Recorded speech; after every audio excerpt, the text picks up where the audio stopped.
LeBron over the screen. He's going to go all the way. He pulls up. Holmes got it now. Holmes dunks on Kobe Bryant. Kobe goes right through the defense and dunks over Will. All right. Today it's July of 2025, and I have added the 60 greatest players of all time into one draft class to all get drafted to the modern day NBA, damn near untouched except for removing certain players like LeBron who are going to be in the draft, and I don't want a damn duplicate. But fair warning, there are some other players like Giannis who I left out of the draft because he's still in his prime, so I was like, screw it, we'll just let it rock. So let's start. You got Bill Russell, Wilt Chamberlain, Michael Jordan, Elgin Baylor, Walt Frazier, Shaquille O'Neal, Karl Malone, Bob McAdoo, Akeem Olajuwon, Kareem Abdul-Jabbar, Tim Duncan, Magic Johnson, Reggie Miller, Kevin Garnett, Patrick Ewing, Stephen Curry, Bob Pettit, Larry Bird, LeBron James, Bob Cousy, Kobe Bryant, Oscar Robertson, Scottie Pippen, John Havlicek, Kevin Durant, Charles Barkley, Julius Erving, Allen Iverson, Isaiah Thomas, Kevin McHale, David Robinson, Jerry Lucas, James Worthy, Chris Paul, Bernard King, Moses Malone, Jason Kidd, Dwayne Wade, Steve Nash, Dirk Nowitzki, Nate Archibald, Carmelo Anthony, Kawhi Leonard, Jerry West, John Stockton, Gary Payton, George Gervin, Bill Walton, Dominique Wilkins, George Mikan, Dwight Howard, Clyde Drexler, James Harden, Pete Maravich, Ray Allen, Rick Barry, Paul Pierce, Russell Westbrook, Willis Reed, Tracy McGrady, and that's it. So obviously every team has 2 draft picks, their first and second round selections, as Miami has the #1 odds in the draft, which is pretty funny because this team was not affected at all. I decided to not do a start today. I went back from the beginning of the season just in case a team like the Warriors, for example, was going to be way worse after I removed Steph Curry, who's pushing 40, but they were actually still pretty good. There will be no free agency in this video as well, so no contracts. So all these guys who get drafted their team will be staying with their team 100%, except trades are still on, so they could trade the player eventually. So let's see the NBA draft lottery. With the 14th pick, even without Kawhi and James Harden, the Clippers end up number 14. Now, we thought they would do even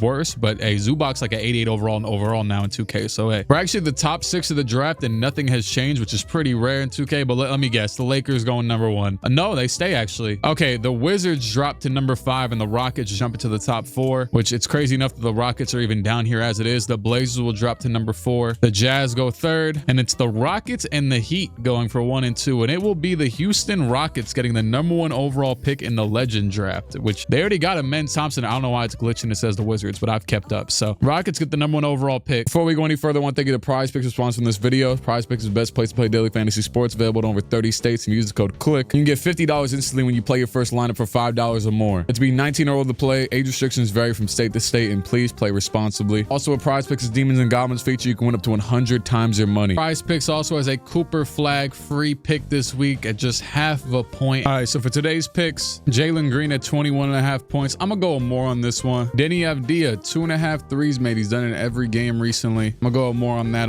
as well. Tumani Kamara, 12+ points in every recent game. I'll go with that. Kawhi Leonard, 20.5 points. I'm gonna go more on that one as well. He did that in all of his recent games. And lastly, Chris Paul, 19 points, rebounds, and an assist playing Toronto. He's done in his last 3 games with ease. So I'm gonna go more on this one as well. So I can win up to 15 times my money on this entry. On Prize Picks, you win up to 20 times your money on any entry. Thank you to Prize Picks for sponsoring this video. Remember to use code CLIQUE and click the link in the description. Play $5 to get $50 instantly. Now to get back into the video. As of today, I still have trades off just in case, just so teams don't do no BS right now. And the #1 overall pick, the Houston Rockets, will select LeBron James. This could have went many different ways because I think, first of all, he's not the highest overall rookie. He was ranked like 14th in one of the Draft Express rankings I was just looking at. All right, second overall pick is Kareem to the Heat. So he will join Bam and shoot. He'll take Khalil Ware's spot. There you go. Michael Jordan to the Jazz. Shoot, you can take any spot. They don't got much going on over here. Kevin Garnett to the Blazers, #4 overall. Larry Bird to the Wizards. Wilt Chamberlain back to the Lakers again. So he'll join Luka, which, by the way, like I said, no trade or no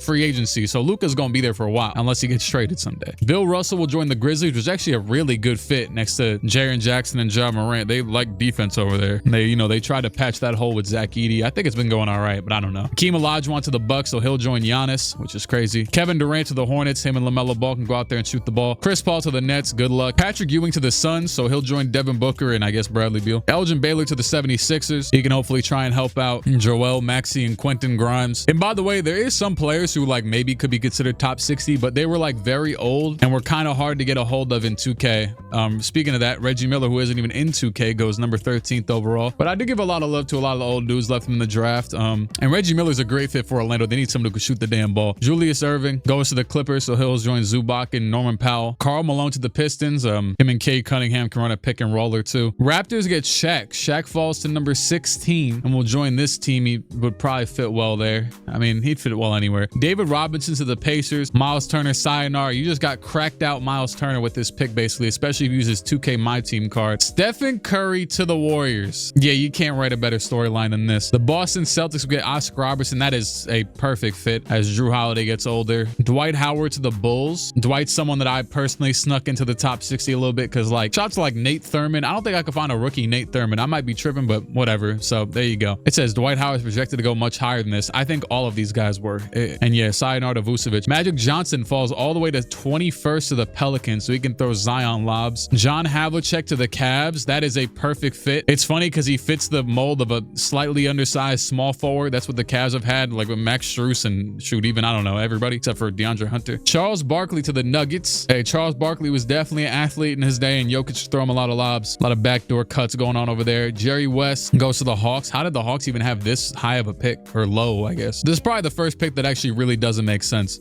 unless they trade next year. Tim Duncan to the Knicks. Thank you very much. Yeah, that's a pretty damn good fit. They kind of run like a 3-wing lineup, no real power forward. But in this league, you don't need a real power forward now. They're all coming back. Kobe Bryant. Obviously not the highest overall rookie, but he falls all the way to 26 to the damn Thunder. Now, they were bound to get someone good, but this is just annoying. Kobe and Shea is going to be beautiful to watch, though. Jason Kidd, 27th overall to the Spurs. This works pretty well. I think 2K still got De'Aaron Fox listed as a shooting guard, so we'll just leave the bastard there, and Jason Kidd can take commission as point guard. Bob Pettit to the Kings. This just makes sense in a weird way. Screw it.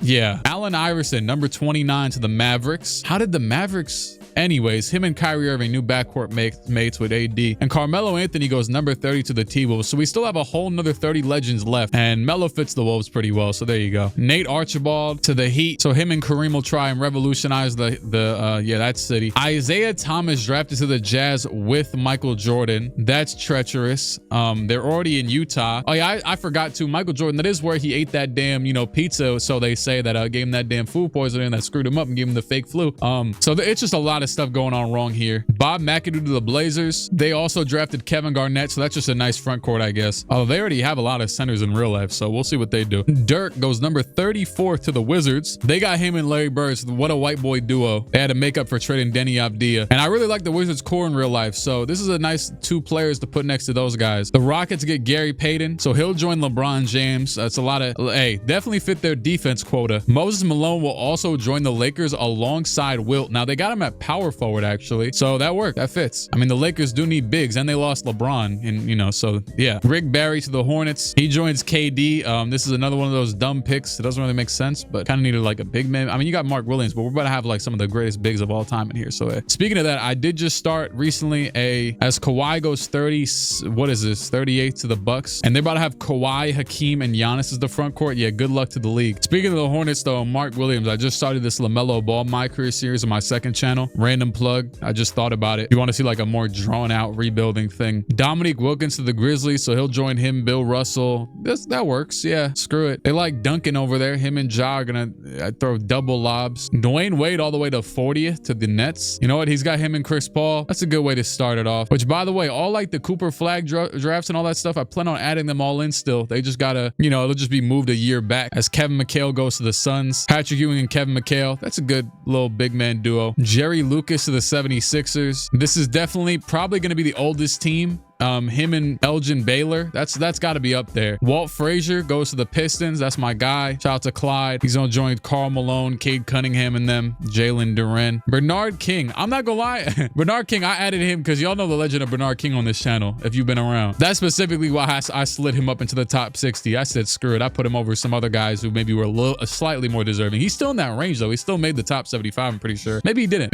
I don't know. Honestly though, this is actually a bad pick for the Magic because I mean it might be good in 2K terms, but they got Reggie Miller. That was great. The Magic need 3-point shooting though, and Bernard King is the exact same player as Paulo, at least with shot selection. Steve Nash of the Raptors, that works. Canadian. Him and Shaq actually are going to be teammates, so that's a beautiful pick and roll duo. Sorry, Emmanuel Quickly, you're going to have to hit the bench again. Bill Walton will join Steph Curry on the Warriors. That works. They seem to always need like a legit big, so yeah. They just be grabbing a random second round pick or undrafted dude and playing him every year and then never playing him again. James Harden to the Pacers, so him and David Robinson, nice little lefty duo. Ray Allen to the Celtics. So him and Oscar Robertson team up. You can't ask for much better than that. And Ray goes back to Boston. Bob Cousy, I was waiting for this. Earlier when I mentioned that old duo, yeah, I knew Bob Cousy was going to pop up eventually. And well, they got Bob Cousy and Dr. J. I would still say Jerry Lucas and Elgin Baylor is like by default older. I don't know, it might average out to about the same if you took both of them. Anyways, I interviewed Bob Cousy in the days leading up to the draft. After the career he had at Holy Cross, he fully expected to go in the first round. Unfortunately, it was not meant to be.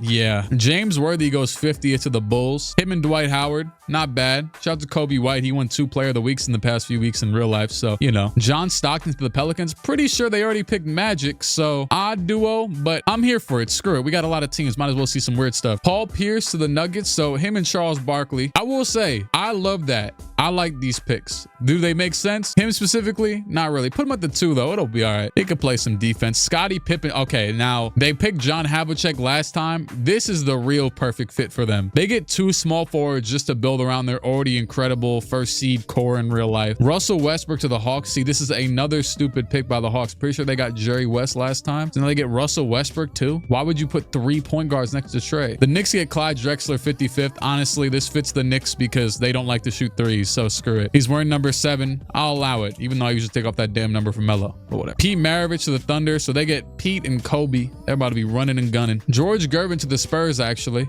That works. Him and Jason Kidd, I think it was. T-Mac to the Kings. That's a much more exciting pick than Bob Pettit. But honestly, shoot, he was getting buckets just like you were back in the 50s. So hey, T-Mac's another guy that I definitely slid up the rankings a little bit just because y'all probably want to see T-Mac. George Mikan to the Wolves. So actually, he played in Minnesota in real life because that's where the Lakers still were, Minneapolis or whatever. So yeah, screw it. Him and Carmelo Anthony pull up over there. And with the last pick in the round, Willis Reed to the Mavericks. He'll join Allen Iverson, Anthony Davis, and Kyrie Irving. That was definitely fun for sure. And I also here you can see some of their overalls. The highest overall rookies were Wilt and Bill Russell because honestly, 2K doesn't really have them in the game. So this is just, you know, someone made these. Whereas a lot of these are the official 2K made, you know. And a lot of these dudes near the end of the second round were just straight up the lowest overall guys, at least as rookies. But give it like 1 year, maybe 2, and these dudes are all going to be damn near the same overall. Moses Malone was the highest rated player in the second round though. He was an 84. Nobody else even 83. Let me just make sure that all these teams, yeah, they're not stupid. Yeah, they're signing these guys. And as far as I'm concerned, I'm pretty sure they're all going to be on second round or those contracts forever because there's no free agents. So if you look here, I don't know how Malik Beasley even got out here, but he's getting some offers though. Shout out to him. But welcome to the Warriors, him and Steph Curry. And yeah, so player progression, all this stuff is going to go as it normally does. But we're just adding these guys in. And it is kind of interesting because year 1, like they might not get guaranteed minutes. Like Scottie Pippen, 78 overall. He's probably going to play 12 minutes a game, but give it 2 years and we'll see what happens. All right, so season number 1, 2025-26. And yeah, welcome to the league next year, Cooper Flag. Hey, shout out to my guy, by the way. I've been watching March Madness since my first video I'm making since March Madness started. Shout out to Derek Queen with the game winner. Y'all knew I was showing some love. Y'all know I don't watch college, and B, I be trying to catch up with little highlight tapes and whatever. And that's how I became a fan of Jabari Parker like 10 years ago. And that dude Derek Queen hit a nice game winner the other day.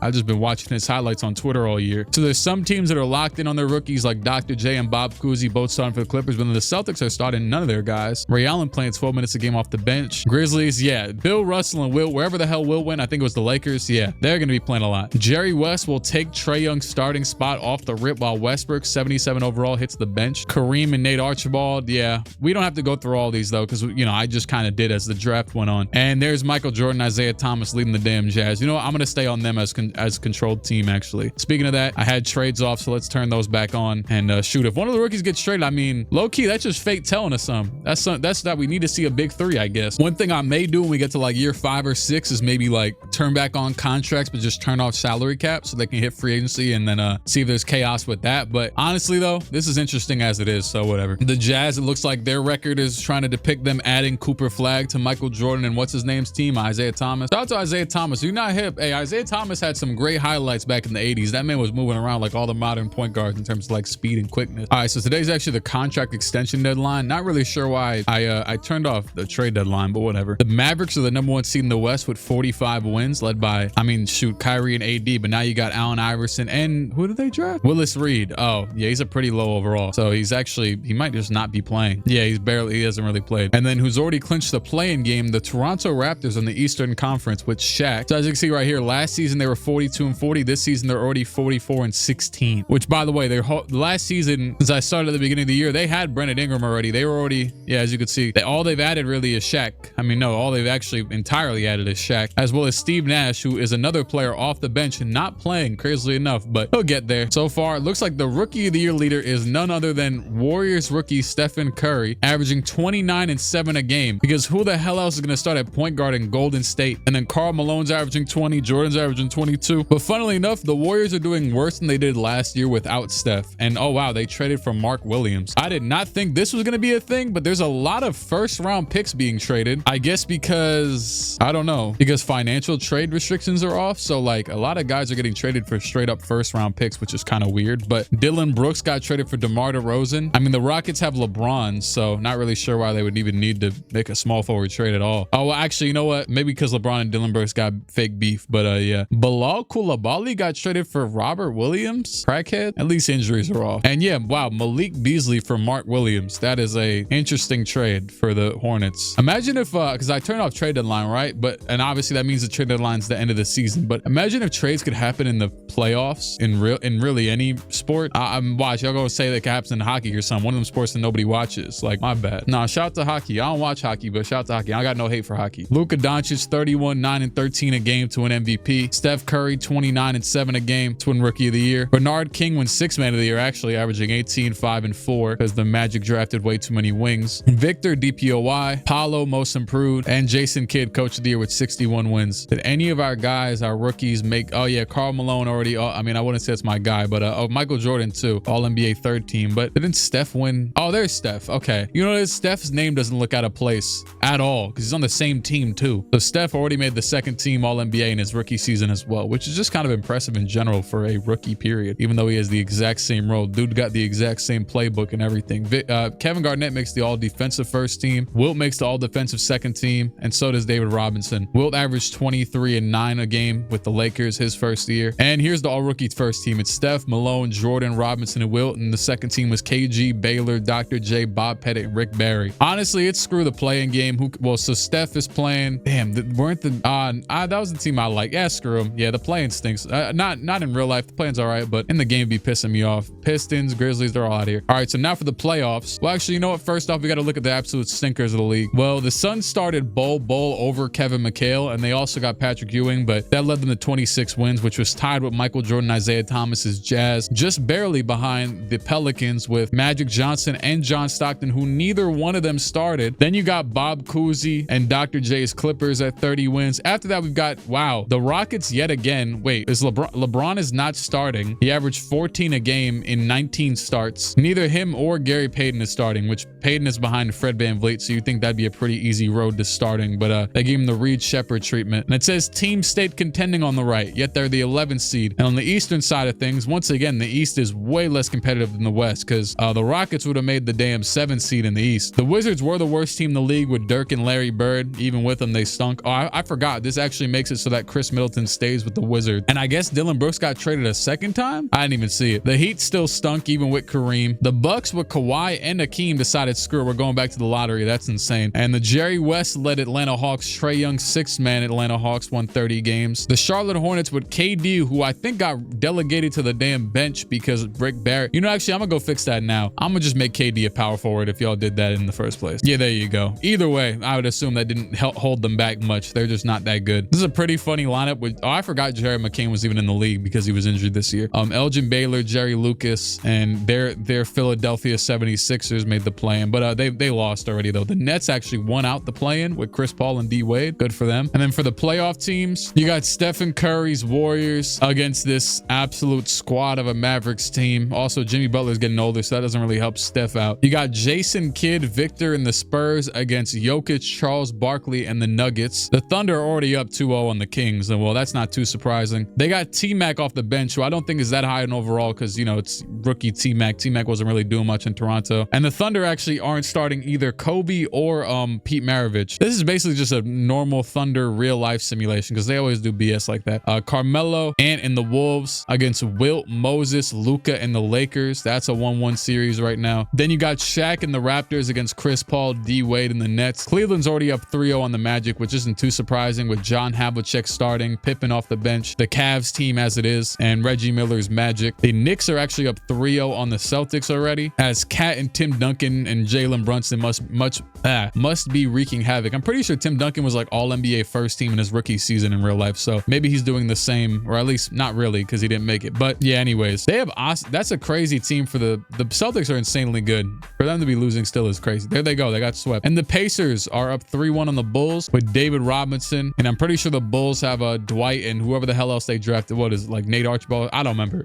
Yeah, they're on the bench. So far, we've had 3 sweeps already. And the Bulls and the Magic both just lost in 5. Anthony Edwards, I was not going to mention. You know, sometimes when I'm doing these videos, I like to mention as little games as possible and get to the game 7s, or elimination games. But Anthony Edwards just dropped 54 in game 5 to go up 3-2. A 22-point win for the Raptors to go up 3-2. They are the 1 seed, to be fair. And the Warriors actually upset the Mavericks to go up 3-2 in their series as the 8th seed. I'm going against everything I said like 5 minutes ago about not mentioning too many games because these are some good damn games. All right, screw, we're jumping in. Game 6 of the first round, but why not get started early with the Lakers and the Timberwolves? So Carmelo Anthony, I did also turn off foul outs, but to be fair, these teams are going to have crazy deep rotations, so it is what it is. But Luka guarded by DiVincenzo. Probably would rather Ant on him, but hey, whatever. And Melo's actually rather McDaniels on him. I just realized Jaden McDaniels is in the game right now, and oh my goodness, Wilt just fried Naz Reid. Yeah, Naz Reid on Wilt is horrendous. Look at Rudy. Hey, look to that side. Rudy started trotting down. He saw that bucket go and he said, yeah.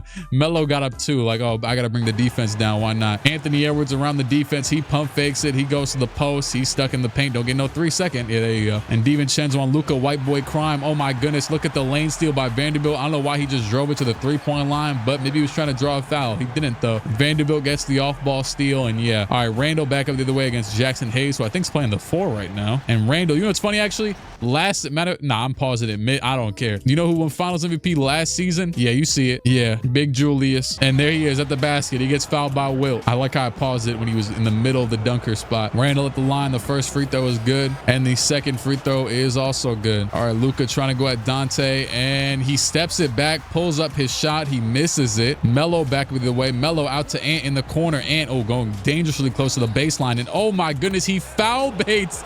Ant foul baits for the end one. That was crazy. Hey, Wilt ain't never seen that before. Back in Wilt's day, the refs had to start throwing out code words if they had to call a foul. They didn't even have whistles. All right, well, Ant at the line, and the free throw is good. And Luka with the ball against Dante, and Luka will go right around him to the basket. I actually don't. Ant probably got like an on-ball menace or something on him, but he might not though. 2K is kind of stingy with the badges these days. Melo will go to the rim and dunk on Dalton Connect. Game 1 has already given us a masterpiece so far. Now Wilt with 31 seconds to go. He's going to pass it in. Luka with the ball up by 1. Luka will pull up the 3, and that is good. Luka Doncic with the dog that is only earned 4-point lead by the Lakers, and he did not need to even think about shooting that shot, but he says screw it, why not? I actually don't remember who's up in this series, but we're gonna find out. Passing to Dante. Dante goes left. He'll get the screen from Rudy. He'll pull the 3. Dante for 3. That is an answer right in the same spot, and the Lakers are gonna have to go to the line. Neither team has a timeout, by the way, and it'll be Austin Reeves, I think. Wait, are they not gonna foul? There it is. Why did they wait for Rudy to foul? All right, well, Reeves we spend a lot of time at the free throw line, so he better have a high free throw. Both free throws are good. 15 seconds to go. Melo up the other way.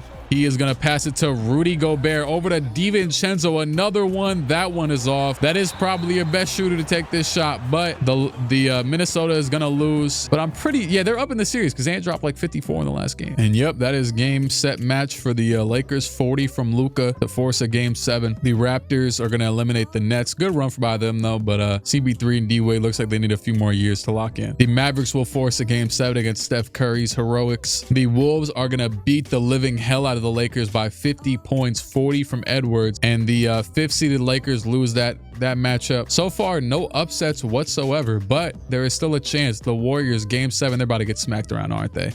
Yeah. Well, we had some good series, but no upsets whatsoever. 1v4, 2v3s all around. You got Shaq against John Havlicek and the Cavs. Also Pippen, but he's sent on the bench. Tim Duncan and the Knicks against David Robinson and the Pacers. Shout out to that too. The Spurs matchup. Speaking of the Spurs, didn't mean to do that.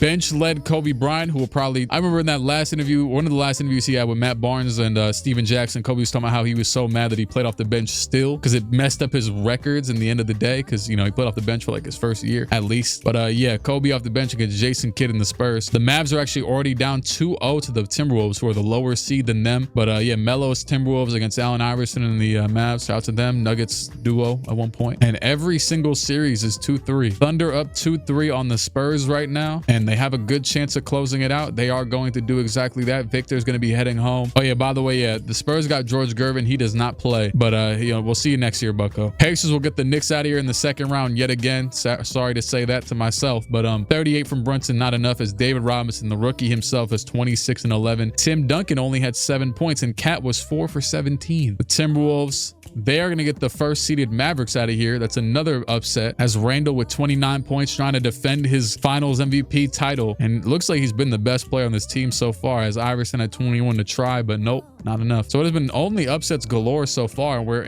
looking at potentially another one. And yeah, it's going to happen. Another upset every single. So it went from the exact opposite, all upsets to, or no upsets to all upsets. And so in the finals, conference finals, we got David Robinson's Pacers against, actually DeAndre Hunter's back starting at small forward, but you know, John Havlicek, Scottie Pippen, and the Cavs, which by the way, oh wow, the Pacers, I drew an entire blank. You know, there's just so many players, but the Pacers have James Harden. He actually is not playing currently. He was benched for them, but I think, okay, he started 7 games, played 11. See, he barely played, and he played well when he did, but he hasn't really played at all this season, which is pretty wild that he's just sitting down there. And then yeah, Kobe Bryant, Pete Maravich against Carmelo Anthony and George Mikan and the Timberwolves, who also is not playing yet. Once again though, that's just by design. I thought it'd be interesting to see how these players would pull up as the years go on and earn their spot. Well, the Timberwolves just got bounced in 5 games, so that wasn't very eventful. Thunder move on, so RIP to Julius Randle trying to come back in the conference, or win a second year. And game 7 between the Pacers and the Cavs, I think this could be the Eastern Conference Finals matchup this year. Watch, I'm about to jinx it. It really is about to be. It has somehow gotten really close near the end here. A 1-point game with 107 to go. Pacers outscoring the Cavs by 16 in the 4th quarter. Donovan Mitchell, that is the one thing still about the Cavs, but like the Cavs in real life last year, it was a very unreliable, or the past few years, just an unreliable type of system, because you got 2 guards who can't really like get to an easy bucket. Like when they played the Knicks a few years ago, I went to a lot of those games, and very like unreliable thing to go to when it's not working. There's no way to get an easy bucket with 2 short guards. But this year, them and Evan Mobley took a leap of hell. As speaking of that, yeah, David Robinson with the fadeaway to cut it to 1. Jared Allen lights might still be too bright. By the way, I do want to download like mods and stuff for this PC stuff. I was looking, I don't know what to download. Oh my goodness. David Robinson just leveled Darius Garland, and well, easy free throws hopefully, but his back may be broken, so they might hurt a little bit. And Darius Garland, shout out Darius Garland. He had a broken jaw in real life like a year ago. I've never seen a player get hit in the face more, even afterwards. Like he gets hit in the face like once a week. And oh my goodness, that's the miss. And look at, oh my goodness, Jared Allen heard me. The lights were not bright enough. As yeah, me saying the lights were bright again made me remember, yeah, I do want to like download mods to make this stuff look prettier, but I don't know what the hell to download. I don't know how half this stuff works. Anyways, oh, the pass down, the steal by Robinson, and he just gave the Pacers a chance. And Tyrese has some room. I thought Tyrese was going to stop at the 3-point line. He did not. Back out to Robinson, over to Siakam. Siakam barreling to the rim, down by 3. Look at that. Mathurin in the corner for 3. That is good. He ties the game up. Cavs have no timeouts. Winner go home. Game 7, 5 seconds to go. Garland with no urgency at all. He stops at half court and pulls the 3 and bricks it. Okay, I hate when they do that. And there's like, that's the funniest part, is like there's no way to fix that. You would think there'd be like a slider for like late game urgency or something, but no. Like this is a hold on. Yo, no, I just said I was playing off the PC like 3 seconds ago. I just looked over at my console and I saved the clip. This is the type of stuff that'll happen if you don't do like sliders or anything. Look at this. DeMar DeRozan airball layup. I don't know why. That was perfect timing. I looked over and saw that the second I was about to hate on 2K's gameplay. Anyways, 3 minutes to go. Pacers down by 5, and they're gonna slightly inch back in. Yeah, 35 seconds to go. They're down by 3. Cavs have the ball as well, so they could just ice it right here. Let's see if Garland's got it in him against Tyrese. Not the best defender. And Garland goes left. He steps back out. Pass back out to Havlicek. Is Havlicek about to take this shot? Are we about to get one of? Oh my goodness. He took a shot to the damn head. David Robinson with the block of a lifetime. Actually, the block of the lifetime or if this game was Jared Allen's earlier. But Pacers will get one more shot again, and it'll be a pass into Tyrese at the Gamebridge Fieldhouse logo. He goes left. He'll pass it down to Robinson in the post. Another David Robinson post up, despite being down right now by 3 points, and that is going to be game. Yeah, that's for sure over with. I'm gonna let them get to the line because they're not in the bonus yet, and then I'm gonna simcast out of this because yeah, they just lost it like that. Well, the Cleveland Cavaliers and the OKC Thunder will be playing the finals just like they might in real life. Who knows? And yeah, John Havlicek with 22 points, 4 rebounds, 4 assists. Pascal Siakam tried his best with 28. David Robinson was 7 for 22. Tyrese was 8 for 20. Miles Turner was 2 for 10. And Donovan Mitchell was 5 for 18. They were just out there shooting this game. And well, the NBA Finals between Shea and Evan Mobley, the 2 conference MVPs, with Havlicek. So yeah, let me go see actually. I don't even know if Kobe's playing. Pete Maravich is not playing. Kobe is. So Kobe's okay, he's up to an 84 with a little morale boost. I think he's like an 82 before that. Kobe's averaging 14 over the season and 13 and 5 in the playoffs. So he's giving good minutes to him. They do have an insanely stacked rotation in general. I would assume they're like lowest overall players, like at 80. It's either Kaysen or yeah, it's one of yeah. So 70 or actually no, he's an 81 as well. But Pete Maravich is not playing. Game 1, Thunder are absolutely running away with it. Shea with 41 and 10. Kobe with 10 off the bench. Game 2, Thunder running away with it again. 21-point lead. The Cavs dropped 116 and lost by 21. Shea with 39 and Kobe had 30 in 26 minutes on 14 shots. Another Thunder dominant display. I don't think it'll go like this forever, but they got McCollum too. Wait, I could have sworn I saw McCollum got traded. Did he get traded a second time? Oh no, they got him for Aaron Wiggins. Yeah, I mean that's a pretty, I guess it's just a win now. I don't know. Aaron Wiggins is pretty damn good, but it is CJ though. CJ's had like a quiet like 250 pieces this season in real life, as the Cavs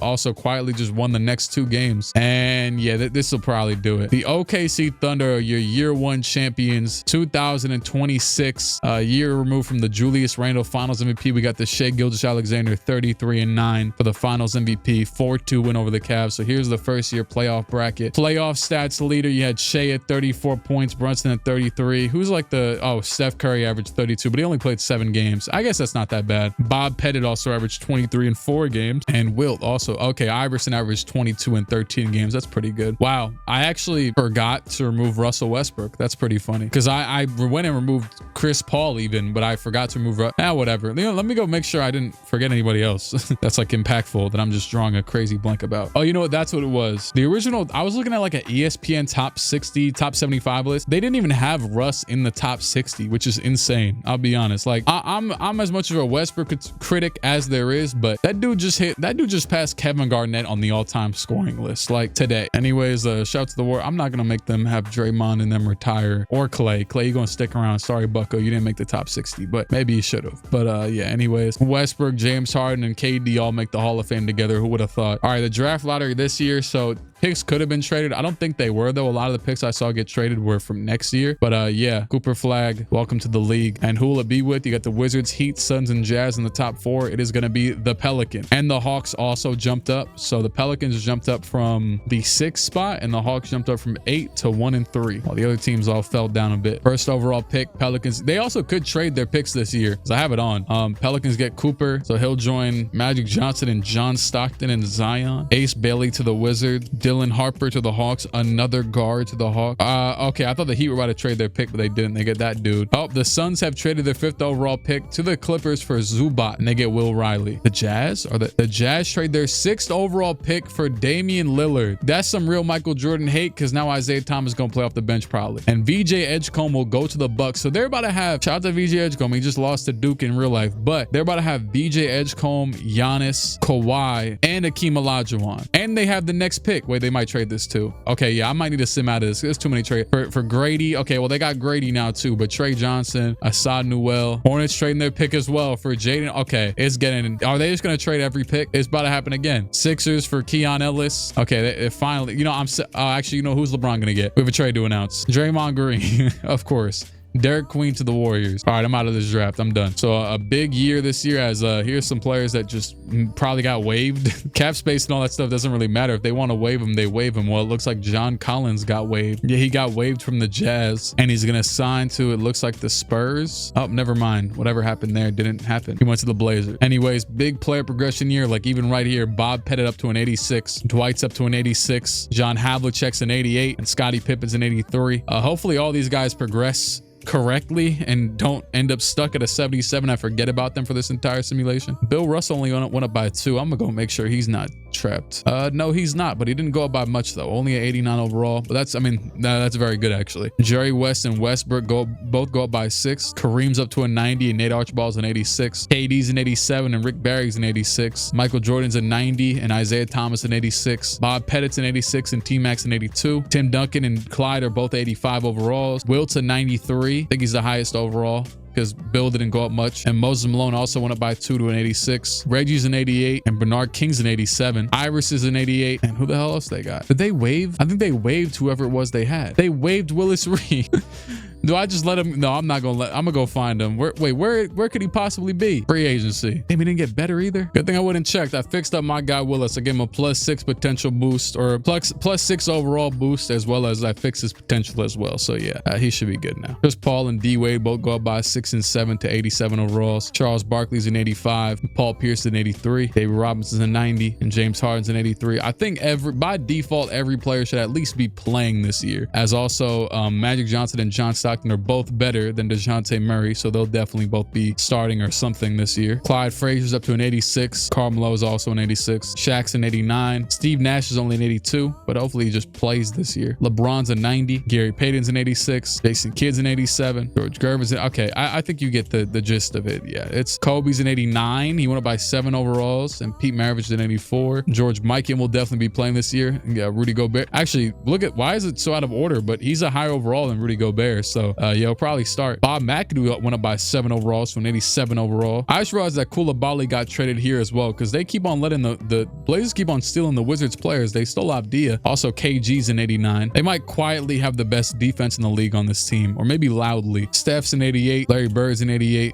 Dirk's an 84. And yeah, basketball. Probably some more I haven't named, but I've named enough. More than enough, actually. I just randomly was scrolling the draft classes and saw this at the top. Pro tip: when creating players, put ball handling to 99 to unlock all signature moves, then change it back. Bryce James added. Hey, he's real for that, because that is very true. If you don't know, in 2K, when you're creating players, let me go to like the lowest overall dude. Also too, if you want to like unlock a jump shot, sometimes you have to make players shorter and then put them back. Like if you want Steph Curry's jump shot, you have to be 6'2". But if you want, shoot, I don't know, Victor's jump shot, you have to be tall. But then you can put him back and then have that jump shot still, even when you change the height or the weight or the body or the attribute back. Speaking of Bronny James, shout to him because I just saw him on that little description. Actually, no, that was Bryce. But I just opened up my Twitter and Bronny James 39 points in the G League tonight.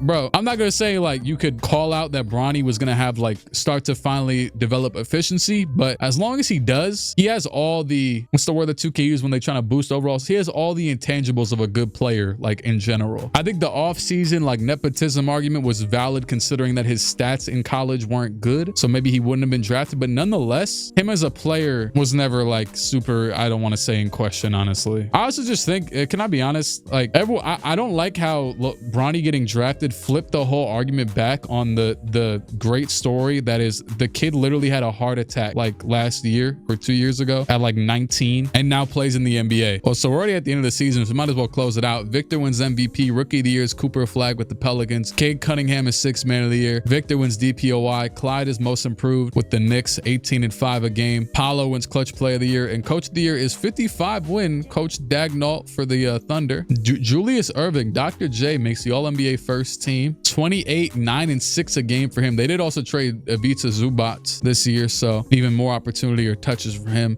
Wilt Chamberlain also makes the second team, 25 and 10 with 3 assists a game, 2 blocks, a steal. Nate Archibald make the second team, 23 and 9 a game. Karl Malone makes the second team, 23 and 10 with 6 assists. David Robinson, 20 and 12 with 4 assists. Shoot, the whole damn near third team is just all the legend guys. Jordan with 25, 5 and 6. Shaq with 22 and 12. Elgin Baylor with 22 and 8 and 6. And then Anthony Edwards. Defensive team, you got Bill Russell, David Robinson, and then Shaq, Tim Duncan, Kevin Garnett, and Wilt on the second team. And then all rookie first team. Steve Nash did not play a minute last year. He might be the only, yeah, he's the only guy on here that was drafted last year. He did not play a minute last year for the first seeded Raptors. And well, this year, Utah yet again, led by Michael Jordan, Isaiah Thomas, and actually it looks like they traded Damian Lillard again, and it was for Mark Williams. Is Damian Lillard on the Warriors? No, I don't know then. Where the hell did he go? Maybe they waived him. That'd be pretty funny, but maybe they did. Oh, okay, yeah, he did get traded to the Warriors, but then he got traded again to the Kings, which is pretty funny. DeJounte Murray got traded for Jordan Poole. Drew Holiday got traded to the Magic for a first-round pick. Donovan Clingan for OG Anunoby. Hey, not gonna lie, another great trade. I mean, for the Blazers, you already have what? They got KG and another center, right? I think it was Bob McAdoo. So, hey, respect. They're just locking in every, and Clingan's a great defensive player too, but you know what I'm saying, fit-wise. Jamal Murray for RJ Barrett, 2 Canadians. Damian Lillard for Mark Williams. Malik Beasley back to the Lakers for Rui Hachimura. John Collins to the Thunder. 2 first-round picks for Drake. Oh, this is from the draft. Okay. I'm like, I feel like I've seen this before. The league leader in points was Luka with 33 a game. The highest scoring rookie was, of course, Dr. J. Assists, John Stockton averaged nearly 10 a game. Magic Johnson averaged almost 9. David Robinson, Shaq, Wilt, they all averaged a lot of blocks. Tim Duncan, Dwight Howard. Victor led the league in blocks and steals. That is pretty insane. You know what? We're going to end the conversation there. Also, let me get this playing out the way real quick. Yeah, see ya, Portland. Yo, bye. Anyways, yeah, Utah finished the season worse in the West. The Wizards were still worse in the East. Even with, this is going to be the annoying team that ends up never good, but I feel like should be good with Larry Bird and Dirk Nowitzki, but whatever. Screw them, I guess. Same with the Bucks. Giannis-led teams in 2K always just fail for some reason, even though this is like the greatest team of all time. Giannis, Hakeem, Kawhi. I wonder if Hakeem's gonna get the H in his name in this, even though we're not in the 80s. Maybe not. I don't know. We'll keep tabs on that. Dwight Howard and the Bulls stunk. This team does kind of stink though, but in 2K they're usually pretty good. So hey, shout out to the Bulls. They've been doing well in real life recently, and I'm very interested to see what type of contract Josh Giddey gets. The Nets, after nearly contested the first seed last year, they end up the 12th seed, or well, you know, they were the 8th seed, but they almost beat the first seed. You know what I'm saying? And the Celtics did not make the playoffs despite the 91 overall Oscar and 86 overall Ray Allen off their bench. Celtics always stink it up for some reason. The Kings also missed it. They had some hoopers out here, but maybe a bit too many hoopers and not enough defenders. Yeah, they just, I don't know what the hell they're doing. Phoenix, they do kind of stink, so this isn't too surprising. They got Zubac though. He's off the bench or whatever. Did he get traded again? No, he only got traded once. Jokic and the Nuggets, RJ Barrett, they did trade Murray, and Paul Pierce, they whiffed on everything. And the Pelicans, who for some reason are starting Jordan Poole over Magic Johnson and John Stockton, and Cooper Flagg's coming off the bench. At least they got a logjam of wings though. But yeah, they stunk it up. So at the top of the conference, you got Kobe Bryant, who is starting resoundingly this year, 91 overall, next to Shea. They won 55 games, and yeah, they're running their ideal lineup with Pete Maravich and John Collins off the bench. Spurs, Jason Kidd, Victor. De'Aaron Fox is actually off the bench, which isn't too crazy with how good this team is right now. They also got George Gervin playing off the bench. You'd expect him to start starting probably next year, unless he does like during the middle of the playoffs. The Mavericks with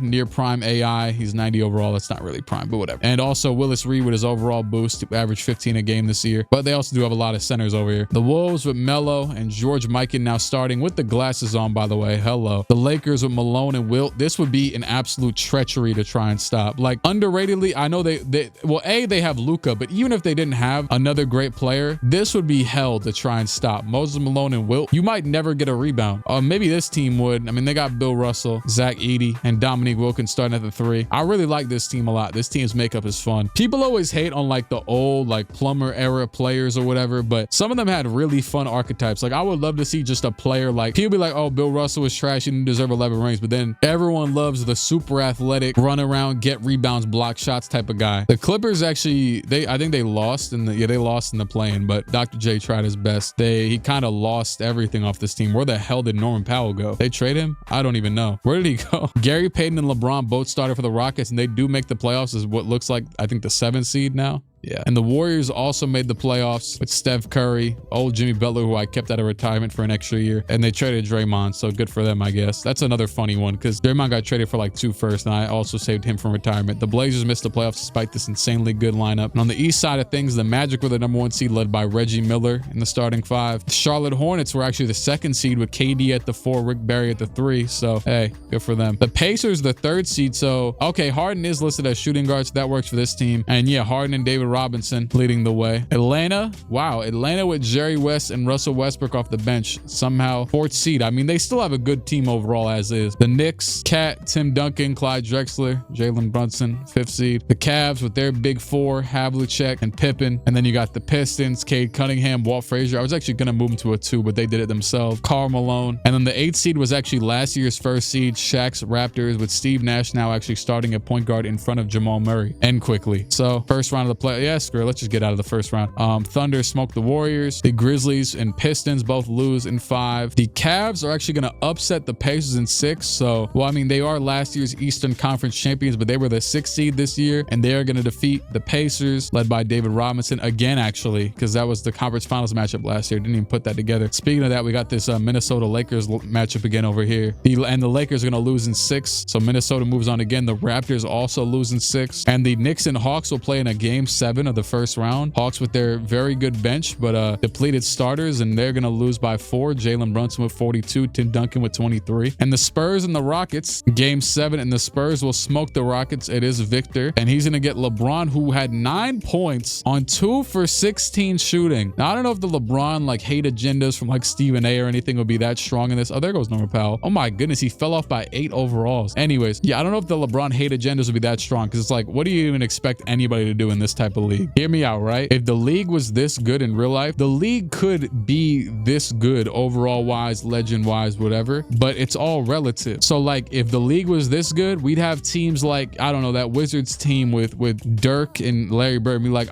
they're trash, we're not watching them on League Pass or nothing like that, right? But if you look at it from this perspective, it's like, oh snap, that's Dirk and Larry Bird, that was a legend. But in the grand scheme of this league, they're trash. So like, if this was real life, would we be like, nah, we want not watching them, they're trash? Because shoot, I know I do that sometimes in real life, but it's like, but imagine though, maybe that player could be a legend 40 years ago. Anyways, I don't know what the hell I'm talking about. The Mavericks and the Spurs are playing. Thunder and the Wolves play again. Pretty sure they played last year. I could be wrong though. Yeah, I actually think I am wrong, because I think the Mavs were the #1 seed.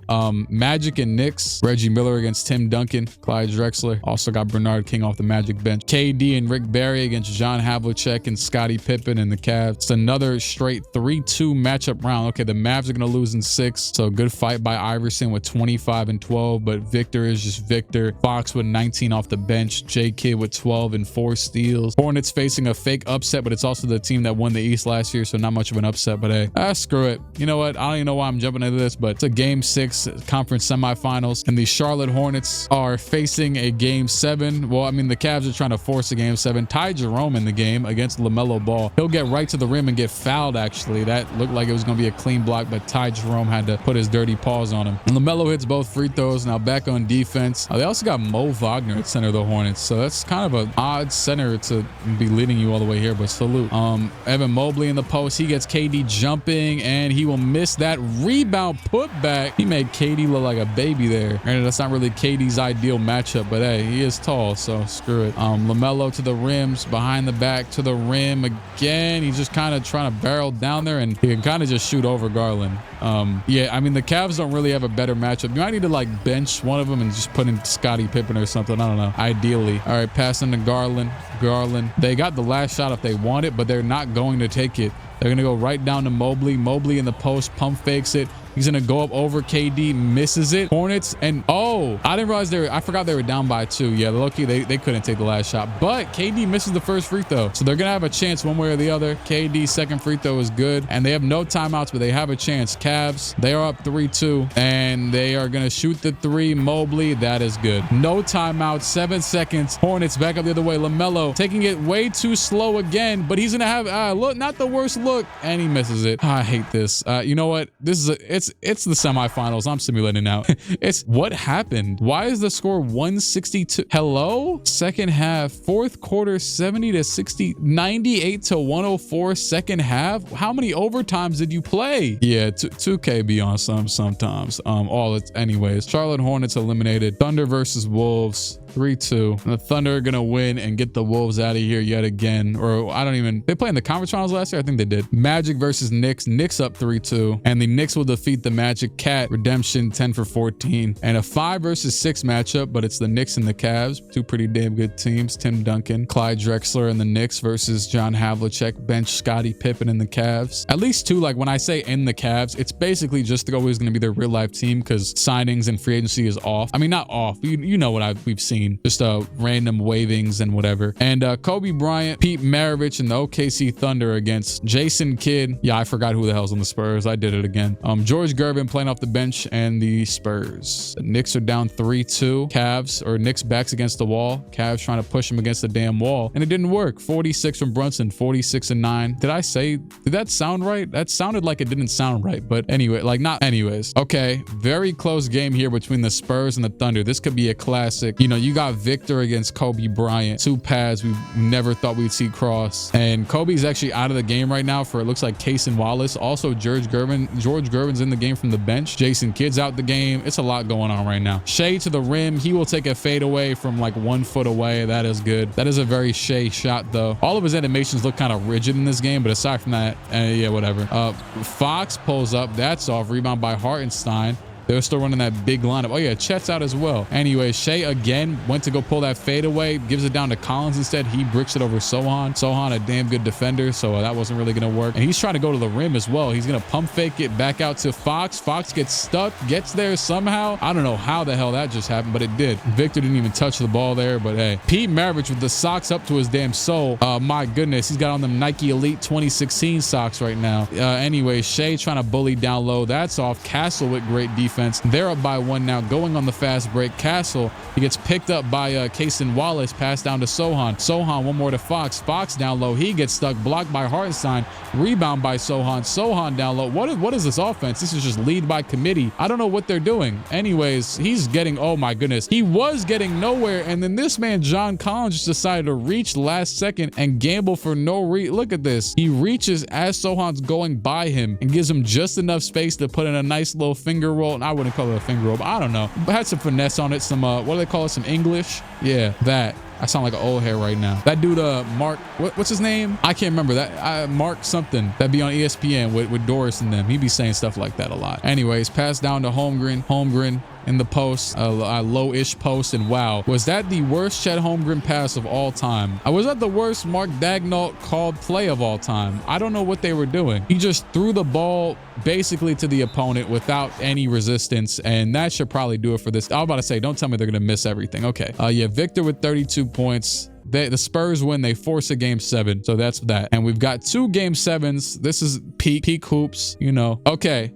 Knicks down by 3, 151 to go. I think this will be the first time we see Tim Duncan, but we definitely have seen this Cavs team, though, many times now. Maybe a bit too many times. And Donovan Clingan's actually in the game against Allen, so they traded for Clingan for damn near no reason last year, but yeah, whatever. Josh Hart out here and passed down to Allen. For some reason, there was a switch there where Clingan was about to go switch up to the, Hart. Yeah, look at this rotation. They did a damn triangle rotation. Look at this, right? Hart, I guess, tags on to Allen for like half a millisecond, but then look at this. Brunson's about to go drop to the big. Clean goes to go guard Scottie Pippen on the 3-point line. Was that the dumbest decision making of all time? Just in synchronization? I don't. They might be trying to throw these games to some. This might be a damn that one dude who got fired from the NBA and sued and everything for rigging the games. Yeah, him. He might be in on this. Anyway, Clyde Drexler just walked out of bounds for some reason. Yeah, the Knicks are getting some good bread right now. Matter of fact, wasn't Adam Sandler putting good money on the game in that one movie, giving Kevin Garnett crystals and all types of stuff? Anyways, pass over to Havlicek, guarded by Bridges. Bridges got absolutely fried, and so did Cat. These guys are just giving away the game. Game is not game. Clyde Drexler with the ball in his hands. He'll go left around Mitchell. This should be an easy matchup for him, and it's not. He's having trouble right now. Yeah, this is old man geriatric type of problems, and Drexler will get fouled. I mean, one more stop, and this is a game again if he gets some free throws, but I'll give him one defense possession is all I'm giving him. Oh, they missed a free throw too. Pass up to Havlicek. He's picked up by Brunson. Yeah, it's a bucket. It's over.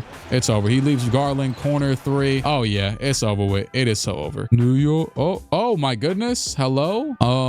You know what? Yeah, screw it. We'll jump in. Cavs have the ball up by 2 now with 13 seconds to go, and we'll see what happens. Pass into Mitchell. They're gonna have to foul him twice. I mean, if there's a missed free throw here, somehow the Knicks have eased their way back in this game, or I wouldn't call it ease, honestly. It was definitely agony and filled into this. And pass into Mobley will get the foul. Okay, that's probably one of the better players you could foul, at least on this court. Mobley, the first free throw is it's good. Yeah, barely. 12 seconds to go. Mobley, the second free throw is also good. Knicks have a timeout. Probably over, but screw it. We'll look at the shot anyways. It's about to be horrendous shots. Man, Mikhail's gonna shoot it from... Actually, Mikhail, run that damn play you did against the Blazers. Here you go. It's your time.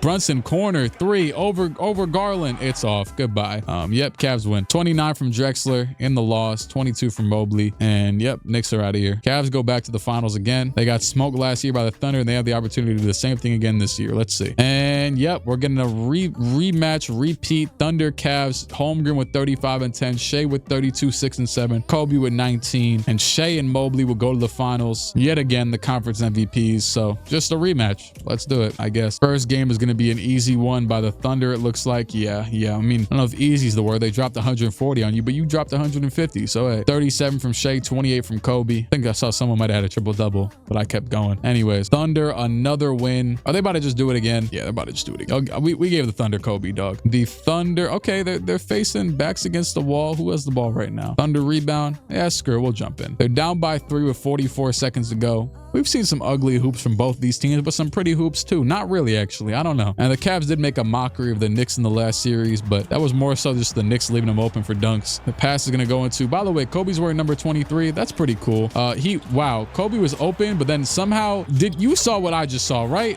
What the hell was that? I don't even know how to describe that.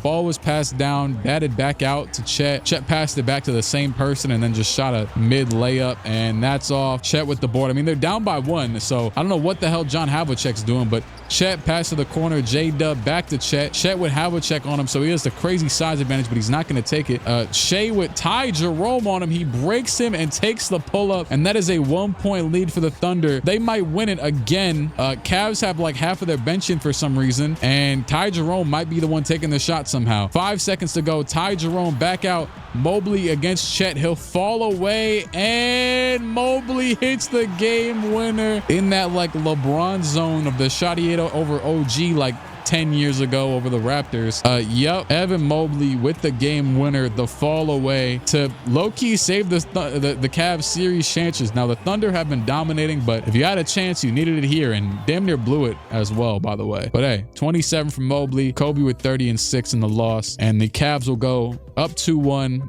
Still stay in OKC, right? Or I don't actually know who's the higher seed. Never mind, they're in Cleveland. Cavs with a good commanding lead right now, and that Mobley shot might move mountains because 31 from Havlicek. Okay, yeah, Thunder locked in, 15-point win with 140 points. I think Kobe had like 40. And here we go again. Yep, the Thunder are your NBA champions. 22 and 15 from Shea, 22 from Kobe, 22 and 22 minutes from Pete Maravich, and 21 from John Collins. Also 22 from What's going on with these 22s? What am I seeing right now? A lot of 2s. Shea, finals MVP, 26, 4 and 9 a game, who in back-to-back championships. DeMar DeRozan retired. You want me to keep Paul George around? He's a 77. Already kept Jimmy around for a year. You know what? We'll just let all these old men go. Screw it. Sorry, Chris Middleton. Clay and Draymond get their jerseys retired. Is Paul George? I guess he's not gonna get his jersey retired by the Pacers, huh? Probably not. He was only there for like 6 years, right? Maybe 7. Actually, not. Might have been like 8. I don't even know. Anyways, we're in 2027, and let me make sure I have the right draft loaded. Yeah, so I have the 2026 draft loaded because these guys did not get picked yet. Draft lottery. Teams like the Jazz need help still. Kings via Washington. So that's one of them dumb first-round picks trades. A few of them actually look like they're biting back for their teams right now. Kings, Jazz, Bucks, and the Bulls, and it's gonna go to the damn Wizards. Oh, okay, so it was protected. And the Nuggets also jumped up from Nuggets went from pick 6 to pick 2. Honestly, I'm just gonna you know what, screw it. Let's see some dumb trades. AJ DeBonsta goes first. Nuggets get Cameron Boozer second. So I don't know how the hell he's going to fit with Charles Barkley and everybody. And the Bulls are going to trade pick number 4. You can just tell when the screen is lagging like that. And they're going to get DeJounte and Keyshawn George, whatever his name is. All right, yeah, I'm going to sim out after that. I mean, we don't really know half of these guys anyways. Jay Will got released from the Thunder. Musa Diabate, shout out to my guy. You know, speaking of that Hornets series, he be getting me boards. I'll be bricking a lot sometime. All right, player progression this year. Matter of fact, this is the year where I'm just going to go to all players and see if there's anybody all the way up here. Matter of fact, I already saw James Worthy was the best player on the Bulls, but oh, so was Dwight Howard. Wilt's up to a 96. Kareem's a 93. LeBron's a 94. Bill Russell's a 93. Michael Jordan's a 93. David Robinson, Akeem Olajuwon, John Havlicek, Oscar Roberts. Yeah, a lot of these dudes are starting to get into the low 90s. Most of them, it feels like. Or nah, I would say a lot. Not most. There's still a ton of dudes. Like, I'm gonna stop on George Gervin, 88 overall. Bob Cousy, 88. Shout out to him, you know what I'm saying? Old man. Paul Pierce, 88. Some of these dudes might not even, they're probably all good. They're all gonna reach like the mid 90s probably at some point. So this season, you know what, scrum, I'm gonna just close out the season. Actually, now let's see the all-stars. We got David Robinson, Oscar Robertson, Dwayne Wade, Karl Malone, KD, and Harden on the East. On the West, you got Wilt, LeBron, Dr. J, Bob Pettit, and AI. That's pretty realistic first couple of years, you know. Now, okay, dunk contest, you got Kobe, Ace Bailey, Dr. J, and LeBron. Yeah, I wish. This three-point contest is one of the oddest groups ever because you got Curry and Booker, Jokic. I know he shoots well in real life, but you know for damn sure that Jokic would never do a three-point contest. DeAndre Hunter, James Harden, and Bob Pettit, who didn't have a three-point line, but he does now. AI is also third in the league in scoring this year, but I'm gonna finish out the season before I go over the standings or anything. I'm also wondering, like, are any of these guys ever gonna get traded? I would assume not, but it's possible. All right, so year number 3, Allen Iverson makes the All-NBA first team, and so does Wilt. AI averaged 28 and 10 actually, and Wilt averaged 25, 11, and 4. Karl Malone makes the second team, averaging 25, 10, and 7. He actually averaged 20. Oh, never mind. Yeah, he got better. Nice, good for him. Whatever. KD 24, 9, and 6 to make the second team. Bob Pettit 26, 11, and 5, and Steph Curry 31 and 9. You got Dr. J as well on the third team, 25, 8, and 7. David Robinson 21, 11, and 5. Okay, whatever. Screw the numbers. There's too many guys. Dwayne Wade. Okay, I'm gonna sound like I'm hating now because he's the only last player. Okay, fine. D Wade 21, 5, and 8. There you go. Then on the defensive team, you got Wilt, Shaq, David Robinson, Tim Duncan, Bill Russell, and KG. There's only centers and bigs. Basically just center. And, oh, never mind. I meant Thompson's here. He's the only guy that's not like almost 7 feet tall. All right, so this year, get the play-in out of here. Damn, the Timberwolves just lost. So that's a surprising one. They've been pretty dominant most of this time, or, you know, damn near dominant. So yeah, the Spurs finishes the best team in the league with George Gervin starting, De'Aaron Fox off the bench, Jason Kidd at the 1, and Victor. The Mavs second. Willis Reed is actually the starting center now from going waived to starting, although he never should have been waived if his potential wasn't messed up. So hey, I gave him like a 94 or something because I think that's what he is on the Knicks all-time team. So it just sounds right. Thunder a third, obviously the 2-time reigning champions, and Kobe and Pete Maravich. You could say like, oh, you should make Kobe and Pete different positions but like, it's the Thunder, dog. He's not going to start regardless of 90. Look at this. Yeah, whatever. Actually, I mean, you can move Chet and J-Dub over, but screw it. It's working for him. So hey, Gary Payton, LeBron, and the Rockets. Okay, this is a fun team to have at 53 wins, you know, not too far from like the best team in the conference. And yeah, we're going to see what the hell happens with a LeBron-led team up here. LeBron and the men and Gary. LeBron and the men specifically shoot. Jalen Green as well. Some crazy athletic players out here. Even Cam Whitmore, Tari Eason, some wild athletes out here. And then Sengun to tie it all together. Moses Malone, Wilt, Luka. They're the 5th seed. Another incredible team. Bill Russell. Jalen Wells is actually starting with Wilkins off the bench. But hey, Grizzlies 6th seed. They clinched the playoffs. Then the Blazers won in the play-in. So you got finally this team with Bob McAdoo, KG. Bob McAdoo was getting buckets back in the 70s. And I believe won either 1 or 2 MVPs. And well, now, you know, he's not going to win MVP in this league. But hey, although I think he's won an MVP in one of these Legends videos I've done before, but I don't think it'd be this one. Look at the defense right here. Bilal and OG with Shaden Sharp, Anthony Simons, Denny Abdia, DeAndre Ayton, and Tumani Kamara all off the bench. And then Clippers actually won the play-in as the 10 seeds. So Bob Cousy and Dr. J with this super weak team. They need some sort of draft pick, but they were able to defeat Minnesota to make the playoff. And the Suns, good for them. They actually overperformed, I would say. This team is outside of the, you know, the big 3 or big 4, whatever they've got. Shoot really big 4. They just got bigs, and Booker. Okay, Michael Jordan and the Jazz actually played better this year, but not good enough. 11 seed. The Nuggets, oddly, still just not good for some reason. I mean, Barkley and Pierce are getting pretty good. I'm gonna make sure Barkley's still getting better better because 87 seems kind of wrong. He actually was, so I don't know. Oh, that's what they did to him. They gave him pause, but his bust percent was 77. Luka Doncic's numbers. Yeah, we're trying to see these players become good, not bad. And the Kings, T-Mac and Bob Pettit, they're the 13th seed. I saw a crazy clip of Sabonis stepping, and I don't know if he did it intentionally, but he messed up Jason Tatum's foot in the game as I'm recording this. And Steph Curry, Kuminga, and Bill Walton. Oh my goodness, this is another one. He has not 9 points for Bill Walton. Oh, actually, wait, hold on. Bill Walton's just mad. I'll be moving on to a team next season. Does he know we have reverted the Oscar Robertson rules? That brother does not have free agency. You're gonna be sticking right here unless he gets traded. But you know, his potential and all that stuff is good, I'm pretty sure. It's just make sure it's good as well. I know he's 22. It's more than good. He just doesn't want to be here. Maybe he's not getting the ball enough. You know what? Oh yeah, his shot tendencies are 58. Bill Walton, I know you like to pass the ball, but hey, we're gonna get you the ball a little more as well. How about that? There you go. Maybe you'll be a little more happy next season. And Magic Johnson finally starting, but he ain't doing much magic over here. They're the 15th seed. Wizards, yet again, Larry Bird and Dirk Nowitzki.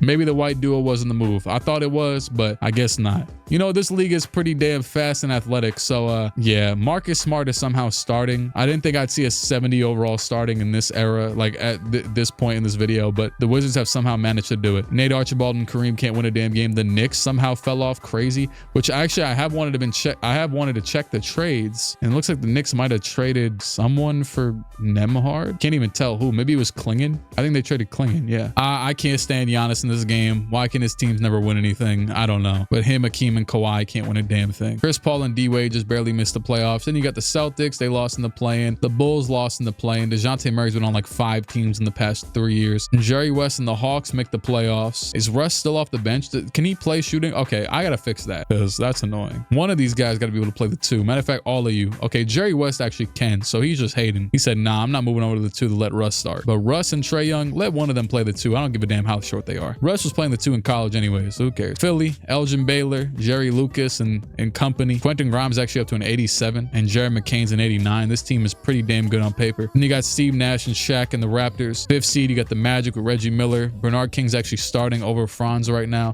Don't know how the hell else you can really do the makeup of this team other than that, I guess, or whatever they decide. KD, Rick Barry, LaMelo Ball, and the Hornets for the 4th seed. The reigning Eastern champion, the Cavs, with John Havlicek at a 93, Scottie Pippen leading the bench at 89, and yeah, they're the 3rd seed. Pistons with Walt Frazier. They actually have Cade off the bench right now. I'm actually gonna fix that. I'm just gonna make, yeah, you know what? Cade gets better at the 2, so I'll make Cade a 2. Screw it.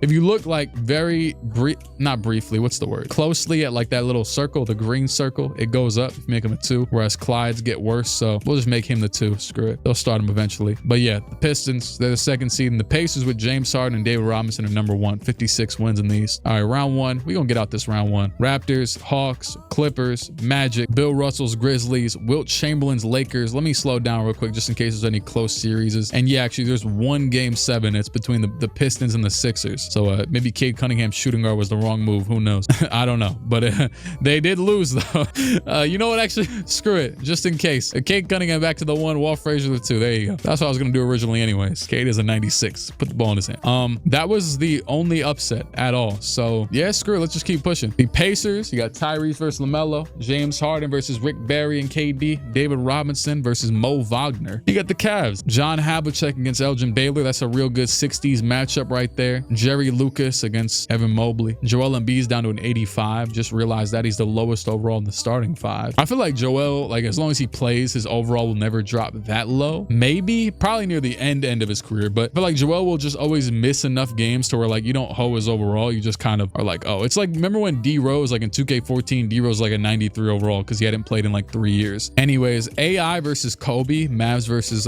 Thunder, and the Mavs are also starting Bryce Sensabaugh. They also got Willis Reed starting at the center. AD's down to 88 as well. And the Spurs versus the Rockets. So Gary Payton versus Jason Kidd. If I'm not mistaken, I think those are both Oakland guys, if I'm not mistaken. My NBA knowledge, I don't know. I feel like I remember Damian Lillard talking about how he was inspired by Jason Kidd and Gary Payton both being from Oakland, if I'm not mistaken. But hey, and George Gervin versus LeBron James. Amen Thompson versus Jeremy Sohan, and Victor versus Alperen Şengün. Also Castle versus Jalen Green. That is the matchup matchup right there. The Thunder are going to sweep the... No, actually, the Thunder get swept by the Mavericks, the second-seeded Mavericks. So the Thunder will not be repeating. That is a crazy sweep. And most of the games were pretty close, but this game was by 20, though. So, yeah, they got out of there. That's crazy. That is... Wow. That might be the first sweep in the conference semifinals of this whole video. And it just so happens to be against the team that keeps on winning. 2-2 in every series so far, and now 3-2, obviously. And screw it. Let's see. Cavs, Pacers, both eliminated. Number 1 seeded Pacers are out of here. KD moves on to the conference finals, and the Cavs will not be winning the East yet again as Elgin Baylor and Tyrese Maxey and AJ Mitchell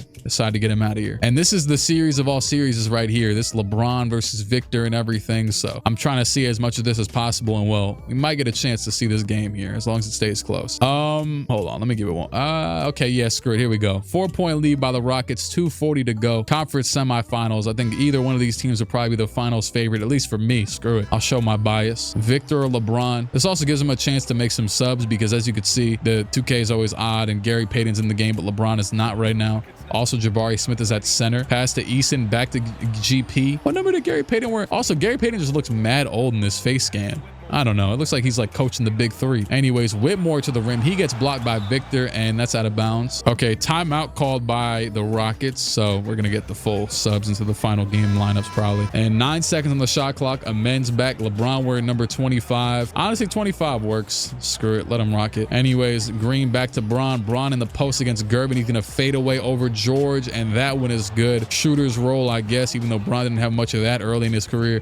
Jason Kidd, he's going to try and pass it down to Victor, and it is nearly stolen by Gary Payton. Victor gets it, and he makes the layup anyways. That man Sengun, yeah, he serves no defensive anything, imposing any will against Victor. Jalen Green to the rim. He's going to try and force his way there, and he does and gets the foul from Castle. Victor nearly got the weak side block, but it was after the foul. At least it prevented an N1, but they're about to be down by 6 in this game 7 winner go home. Just under 2 minutes to go. Can Victor and the Spurs come back? This is probably their best year to give themselves a chance. I mean, the Mavs did just sweep the damn Thunder. So anyways, Jason Kidd pulls the 3. That is off. J Kidd off the dribble 3 is not ideal. And oh my goodness, Jalen Green, the charge. That's his 9th foul. I have foul outs off for these moments so that these players can stay in the damn game, but he's got 9. He's about to get a summer league foul out. Jason Kidd back up the other way. He'll run the little pick and slip, I guess, from Victor. Victor down low, and he is against Sengun. Sengun once again, not really. Oh wait, hold on. Sengun, good defense. He stops him. Kidd pull up. That is off again, and what a rebound. Jalen Green actually runs in trying to get his 10th foul and steals it away and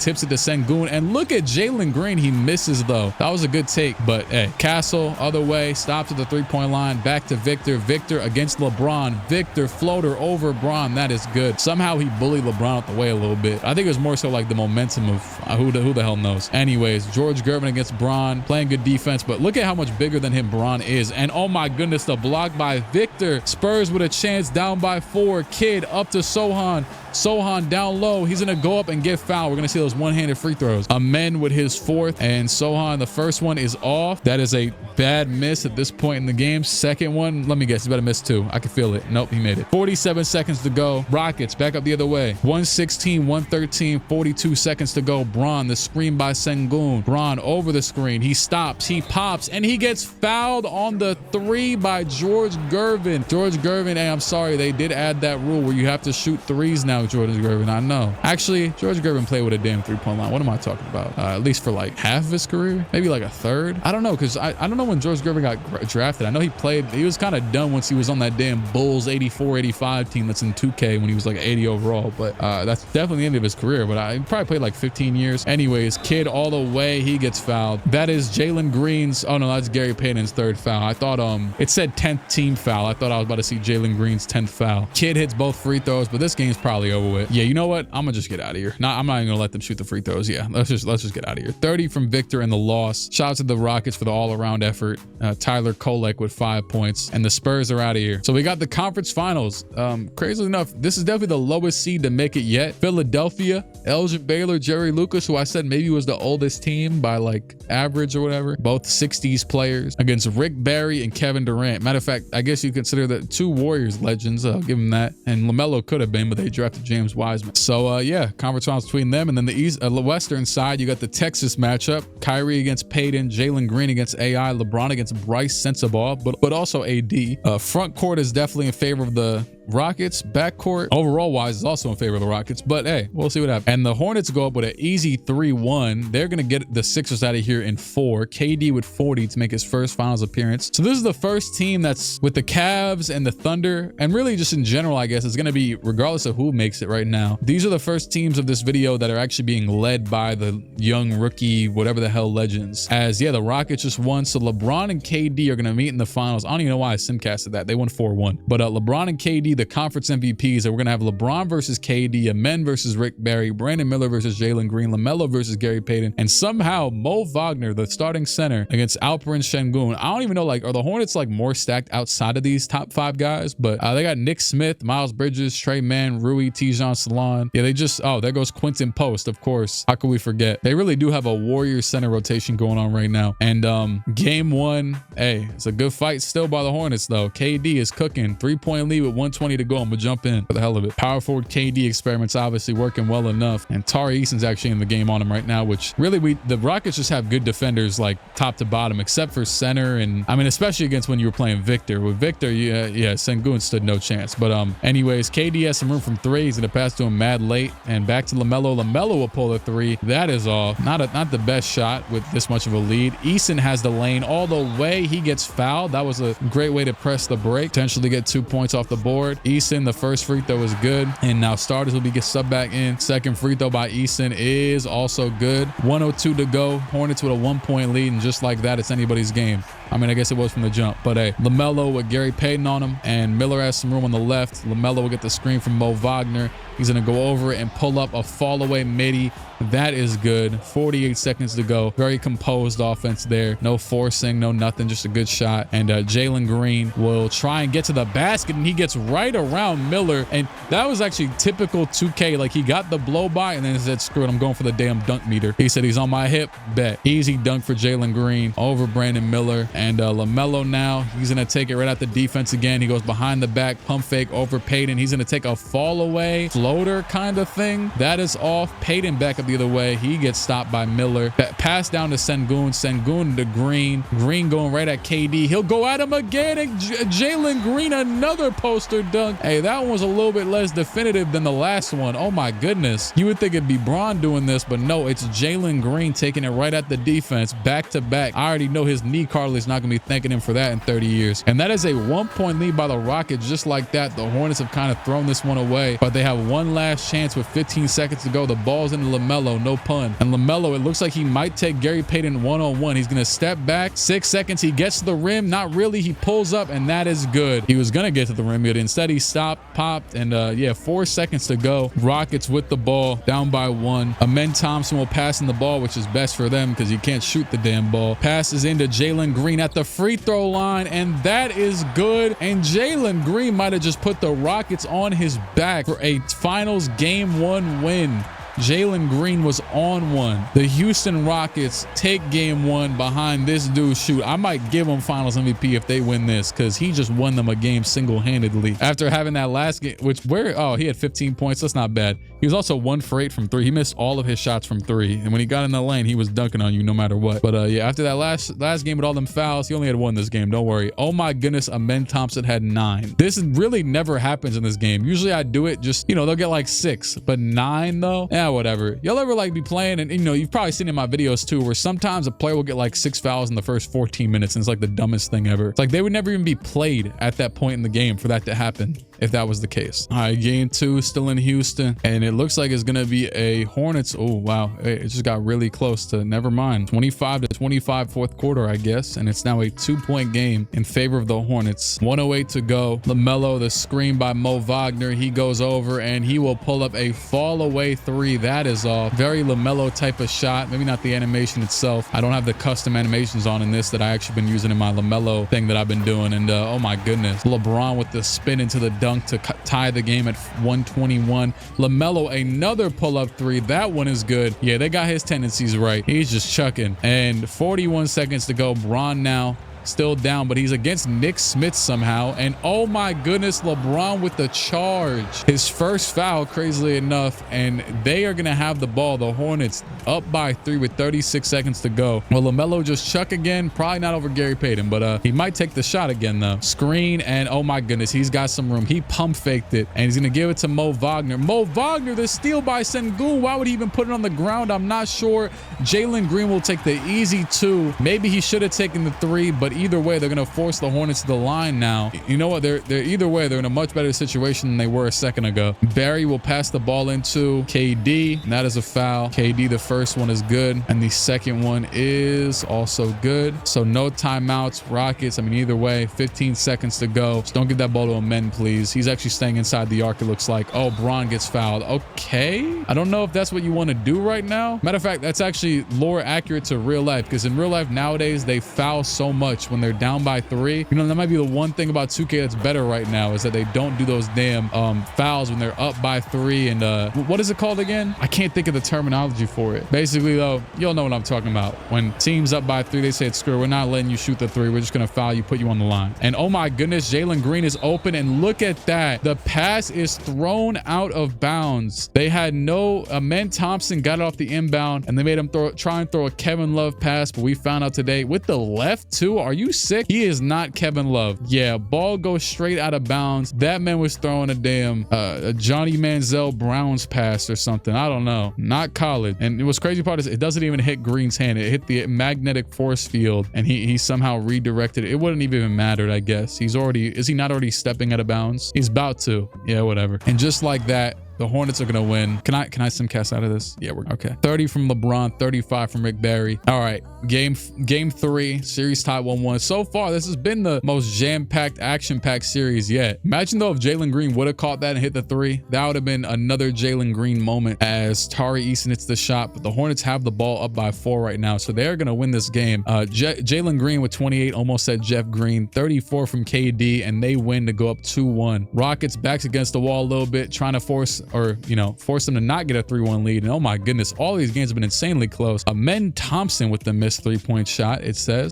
That had to be a damn buzzer beater. Screw it, we left them open type of shot. And anyways, the Hornets have the ball up by 1, and they could force, like I was saying, a 3-1 series lead if they win another game here. The pass is going to LaMelo. LaMelo, he's going to try and cook Jalen Green. He's going to get to the rim, right to his spot, and misses it. The stop by Jalen Green. Jabari Smith definitely changed numbers. Maybe Braun took his number. Did he wear 25? I don't know. Anyways, over the screen, Braun kind of going nowhere, but nope, he gets somewhere, and it's to the layup around KD to the rim for the 1-point lead with 34 seconds to go. LaMelo back the other way. He could have used that layup that he missed, but hey. And they're going to take their timeout, actually. Their final timeout of the game. This is where movies is made of. LaMelo Ball, can you show us what you have? Pass down to Brandon Miller in the low post. Back out to LaMelo. LaMelo between the legs to the rim. Oh my goodness, what a finish. Over Gary Payton. LeBron back up the other way against Rick Barry. What will he do? LeBron to the rim all the way. The pump fake, the layup, he misses it. LeBron James potentially sells Stephen A. Let me pull up to the sports, what is it called? First Take. We about to hate tomorrow at 10 a.m. EST. This man LeBron smoked the layup against Rick Barry. Oh my goodness. It is LaMelo. Oh, he misses the second free throw. They got 10 seconds to go. Wait, LeBron. Oh no. What will he do?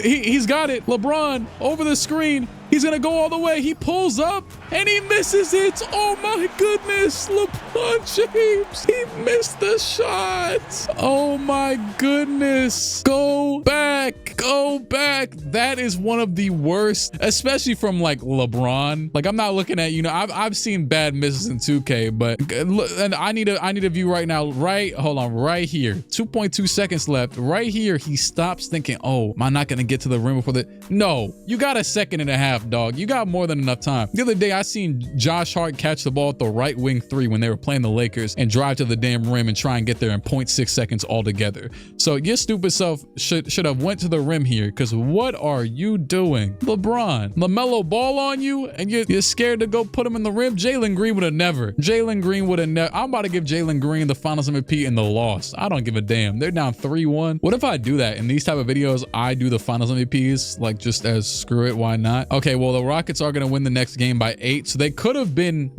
up right now, but instead they're down 3-2. And you know what? They're still going to force the game 7. LeBron with 25, 14, and 10. Game 7 in Houston, Texas.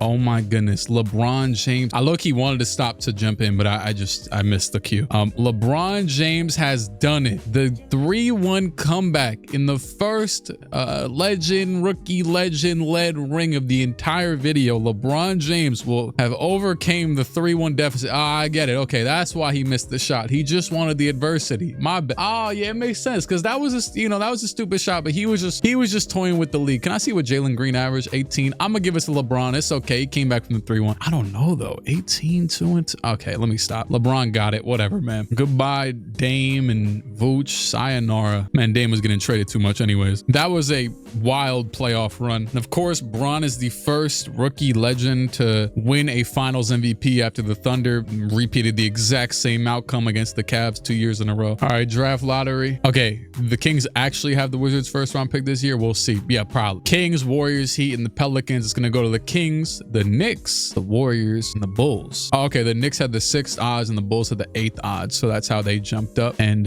yeah, screw it. Number 1 overall, Tyron Stokes. 2, Alex Costanza. 3, Hugo. 4, Brandon McCoy. I'm gonna get out of here before anything crazy happens. Elijah Arenas went next to the Heat. Donovan Clingan was, it looks like, released by the Knicks. Oh no, released by the Pacers. That's wild.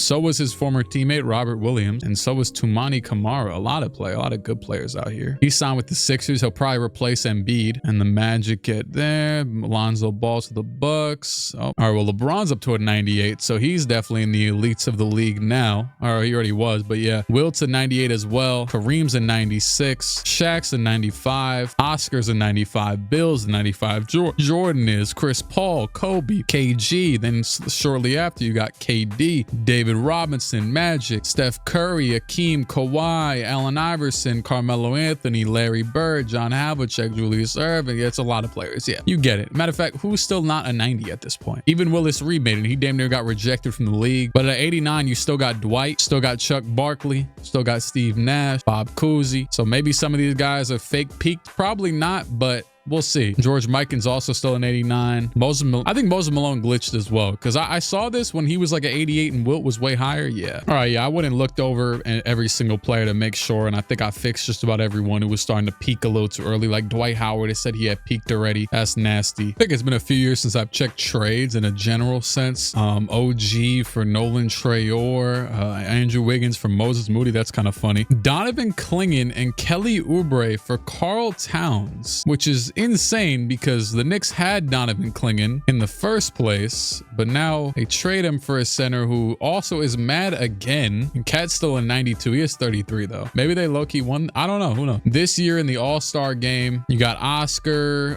John Havlicek, David Robinson, Chris Paul, D Wade, Karl Malone, Tim Duncan, KD, Clyde Drexler in the West. You got a lot more current players, but Wilt, Dr. J, LeBron, KG, Bob Pettit, and Iverson, and the season's about to be over in about a month. Shout out to sleep schedules. My sleep schedule is fried again right now, but I'm not gonna lie though. I like nowadays waking up at a normal-ish time. Like I like seeing the sun sometimes, but I feel like all of my best videos come when it's super late at night. Anyways, Victor wins MVP. Tyron Stokes Rookie of the Year. Scottie Pippen 6th Man of the Year with 15, 6, and 4 a game with a steal and a block off the bench. Only 29% from 3, which doesn't really fit that Cleveland philosophy for their wings and perimeter players. But hey, and he's also has a 77 3-pointer. He's just stinking it up. Victor DPOI, Darren Peterson Most Improved, James Harden wins Clutch Player of the Year, and Billy Donovan Coach of the Year with 66 wins for the San Antonio Spurs, because I guess Popovich retired. I wanted to check their lineup, but it didn't let me. AI, Bob Pettit, and Karl Malone all make the first team, and very odd 3. Then you got Dr. J, Tim Duncan, and Wilt and KD on the second team, and then you got Kevin Garnett, LeBron, Michael Jordan, and David Robinson on the third team. Defensive teams are going to to be riddled with these guys, obviously, as always. And yeah, let's get the play-in out the way. Kings, Pistons, Clippers, and Celtics lose. Celtics have been very disappointing because they're very good, and yeah, whatever. Isaiah Thomas and Michael Jordan are still the worst team in the East or the West. In the East, the worst team in the league, I guess, is Tim Duncan, Jalen Brunson, and the New York Knicks. Don't know what the hell they've done wrong, except for, well, they did just trade Cat for like Donovan Clingan 3 seconds ago. But yeah, this isn't working, obviously. The Nets, Chris Paul and Dwayne Wade, not very good. James Harden, David Robinson, the Pacers, flunked this year. Nate Archibald and Kareem in the Heat. Jerry West and Westbrook and the Hawks. Kevin Garnett and Bob McAdoo in the Blazers. They missed the playoffs.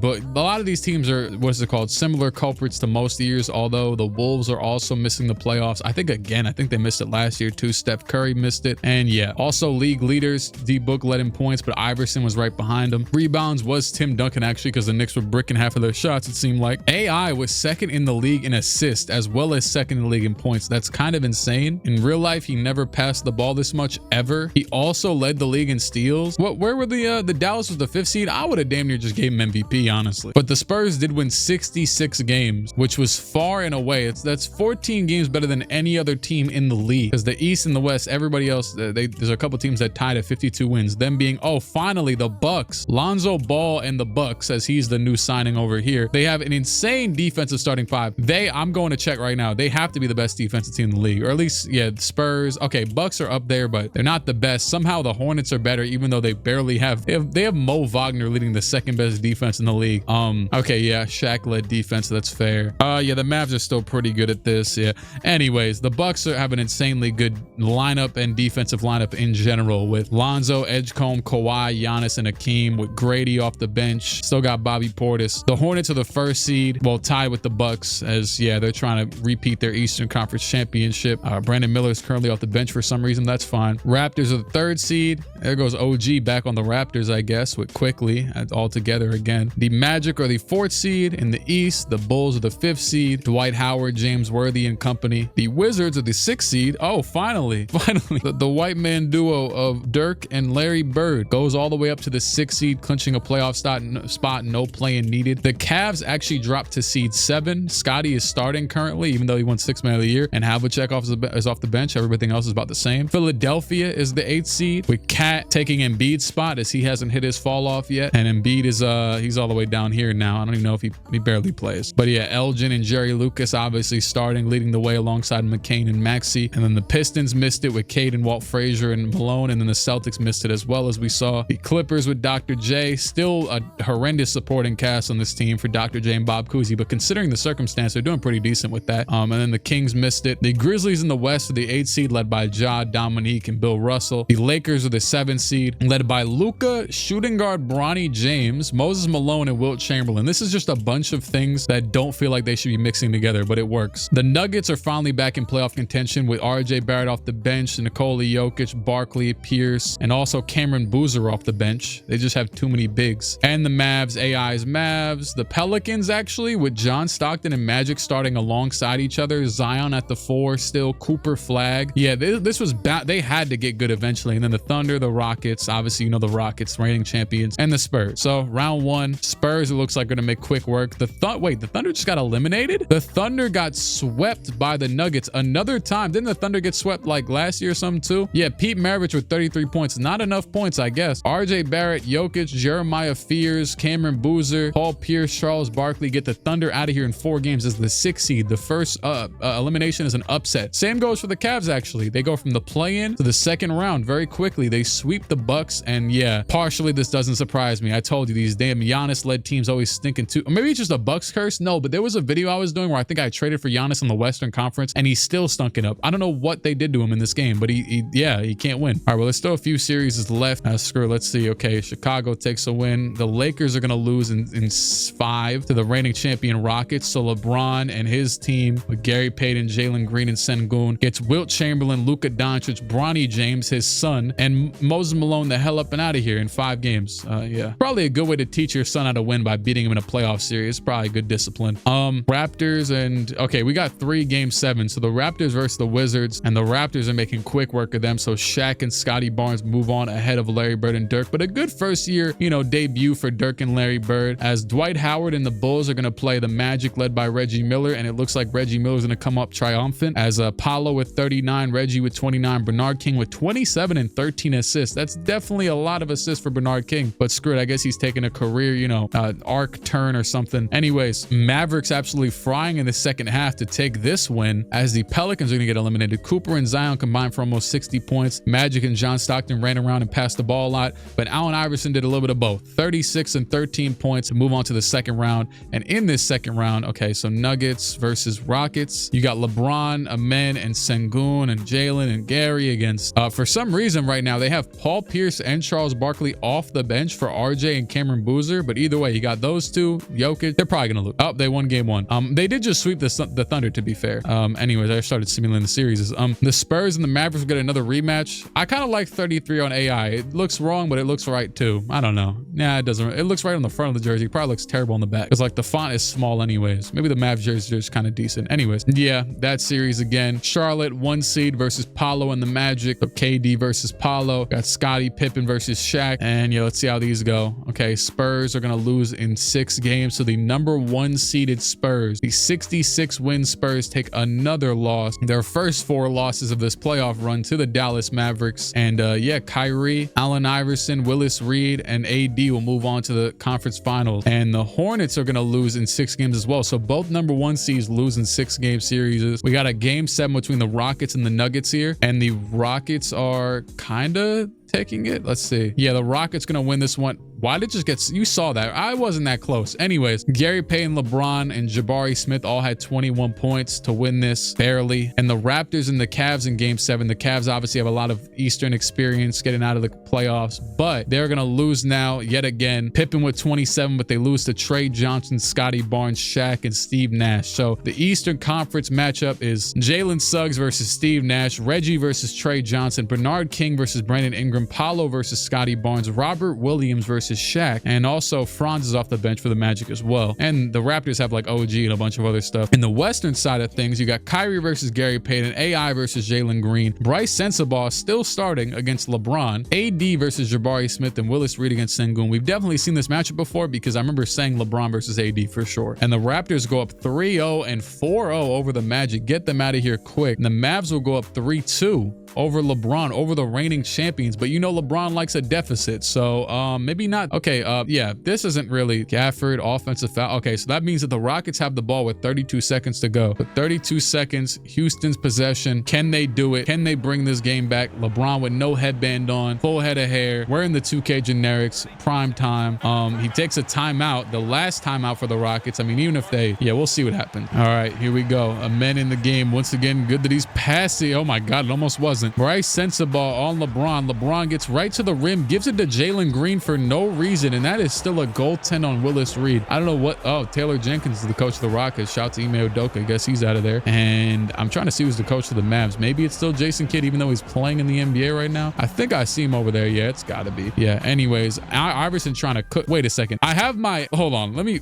I have. You know, sometimes you can hear when someone gets ankles broken, and I don't have my headphones in right now, so I know the crowd just went crazy because okay, never mind, they didn't, because AI pushed them off. I thought he broke Jalen Green. I saw Jalen Green looking like this. Look how AI brought it back too with between the legs. Oh my goodness, this just don't look right, you know what I mean? But anyways, he brings it back out to the top of the key. 12 seconds to go. AI, he could take the last shot if he wants it. He damn near is. AI, okay, there it is. I heard him that time. 5 seconds to go. AI gets right to the rim. Jalen Green stands no match. Bron, 3 seconds to go. Series on the line. He pulls it, and that is off. Dallas is going to the finals. Allen Iverson breaks down Jalen Green for the win. Low-key, I was actually going to say, you could argue that Gary Payton should have been on him, but Gary Payton was still guarding Kyrie Irving, so it's not like, you know what I mean? But to be fair, AI was damn near MVP level play this season, so I will say that. But yes, somehow that worked out. Wait. Did y'all see that? Why was Darvin Ham in the middle standing there? Did y'all see that? Why was Darvin Ham? I wish I could save a clip on this damn PC, but obviously I'm recording the clip right now. You're watching it. 39 and 15, 30. Why was Darvin Ham standing? I wish, wait, can I replay that? I don't think I can replay the celebration. Yeah, I can't. Bro, this dude, look at Darvin Ham. I knew I saw you. He was just staying in the middle of the celebration looking just like this. Anyways, 39 and 15 from AI and Allen Iverson. So we're going to have an entirely new finals matchup from just last year, even though both teams are still dominant. Shaq versus AI. You also got Steve Nash and Willis Reed as well. Willis damn near just extra daddy from the league. Shout out to RIP to Willis Reed. I was just watching the Knicks game like 2 days ago, and they had a Willis Reed whole like ceremony, or like it was like a tribute game because, you know, he died like a year ago, I think, to the date almost. All right, game one, and okay, I don't know who has the ball, but there's 34 seconds left, so it's anybody's game right now. It just said there was a block, so I don't know if the ball was recovered or what. Okay, the Raptors have it. They have it down by 2. Somehow AI is guarding Scotty Barnes, but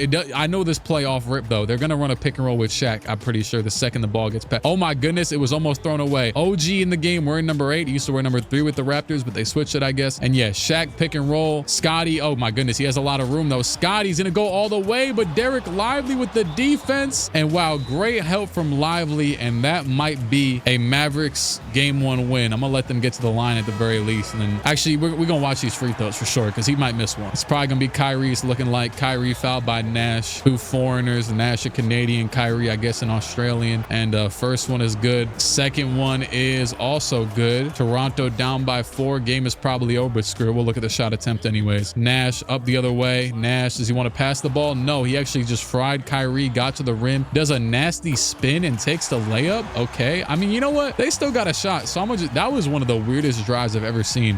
What the hell is going on right now? They're not fouling. Okay, that was terrible. Why would you not foul? Kyrie first free throw. Yeah, he's not missing. He's not missing. Kyrie hits both, and that'll be game. You know, I could just get out of here. Mavericks win it by 2 points. Willis Reed with 26 and 11 to lead the game in scoring. Shout out to Willis, 1960 or 1970 Finals MVP. I'm pretty sure that is an 8-point win by the Mavericks in game 2. Easy win. Iverson with 34, 9 and 6, and Willis Reed with 23 and 15. Hey, I didn't juice up any tendencies or nothing like that though once I brought him back to the league, as they're gonna go up 3-0 once again. Iverson with 49, 16 and 7. Willis Reed with 27 and 10. The top 2 scorers in this game again, and the Mavericks are gonna run to another championship, or not another championship, but a championship. First one since 2011. I'm just gonna make it a normalcy that I don't jump in, whatever. 37 and 11 from AI, 21 from Kyrie, and 27 and 6 from Anthony Davis. So hey, I actually didn't. AD was another player that definitely could have been top 60. I could have brought back in as a rookie, but instead I left him on the Mavs, and it definitely paid off for them. AI 35 and 12 with 3 rebounds. I said he damn near should have been the MVP as it is, and well, guess what? He beat the MVP, beat the damn finals reigning champions, and then beat the championship, took down every level that he could. And Allen Iverson, that's got to be the most, crazily enough, I think the most dominant run yet, honestly, considering all the history he's facing right now, or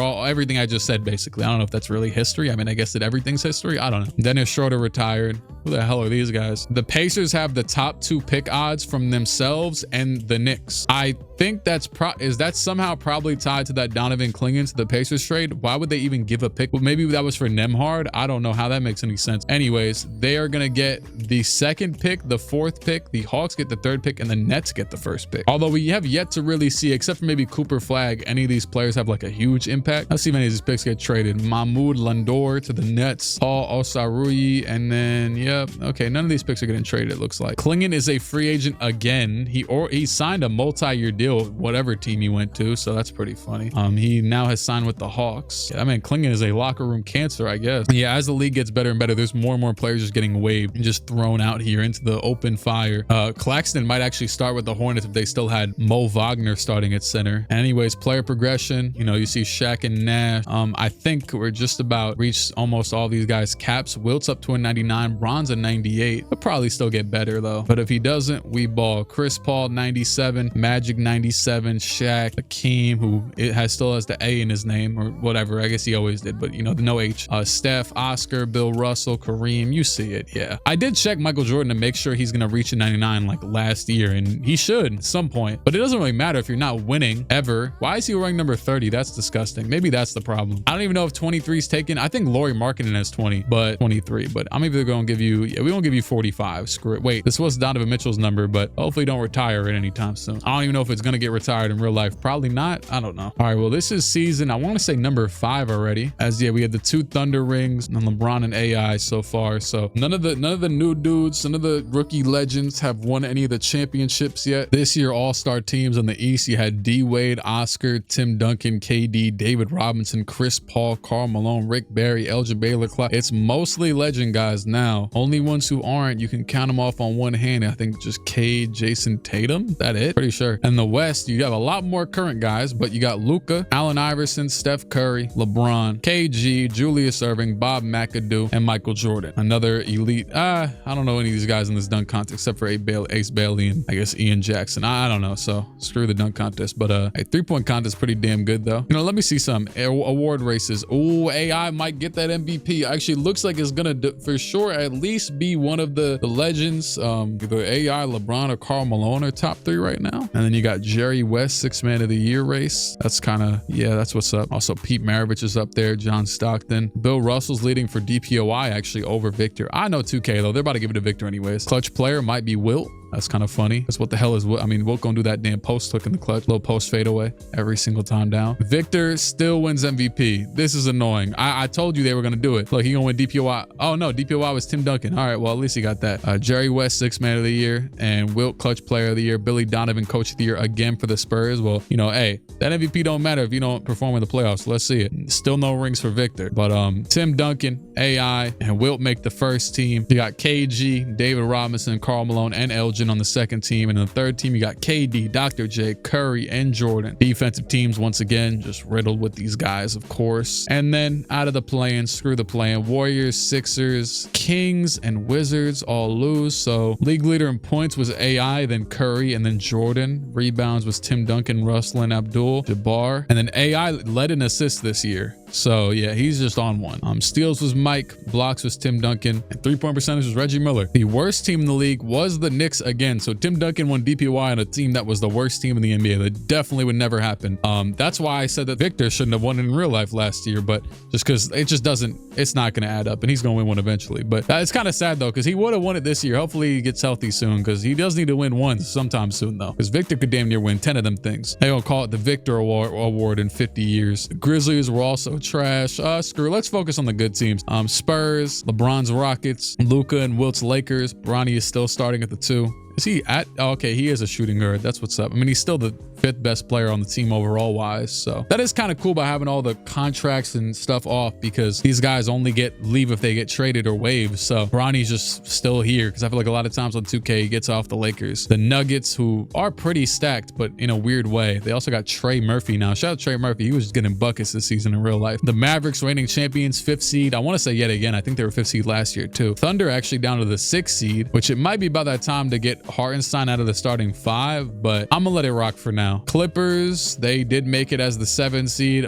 This dude Will Riley went up from like an 82 to 89. So they also got Igor Demine, and Dr. J and Bob Cousy led their team to a playoff appearance. Kings lost in the play-in. The Warriors lost in the play-in. They lost to the Pelicans. So Magic, Cooper Flag, Zion, and John Stockton make it. Then on the Eastern Conference side of things, definitely a lot weaker than the West by far. Their 150 win team, you get the Raptors yet again. Shaq and Steve Nash, they did get swept last year by Allen Iverson. So they didn't really give up much resistance to it. Cavs, 95 overall, John Havlicek leading the way as their starting small forward.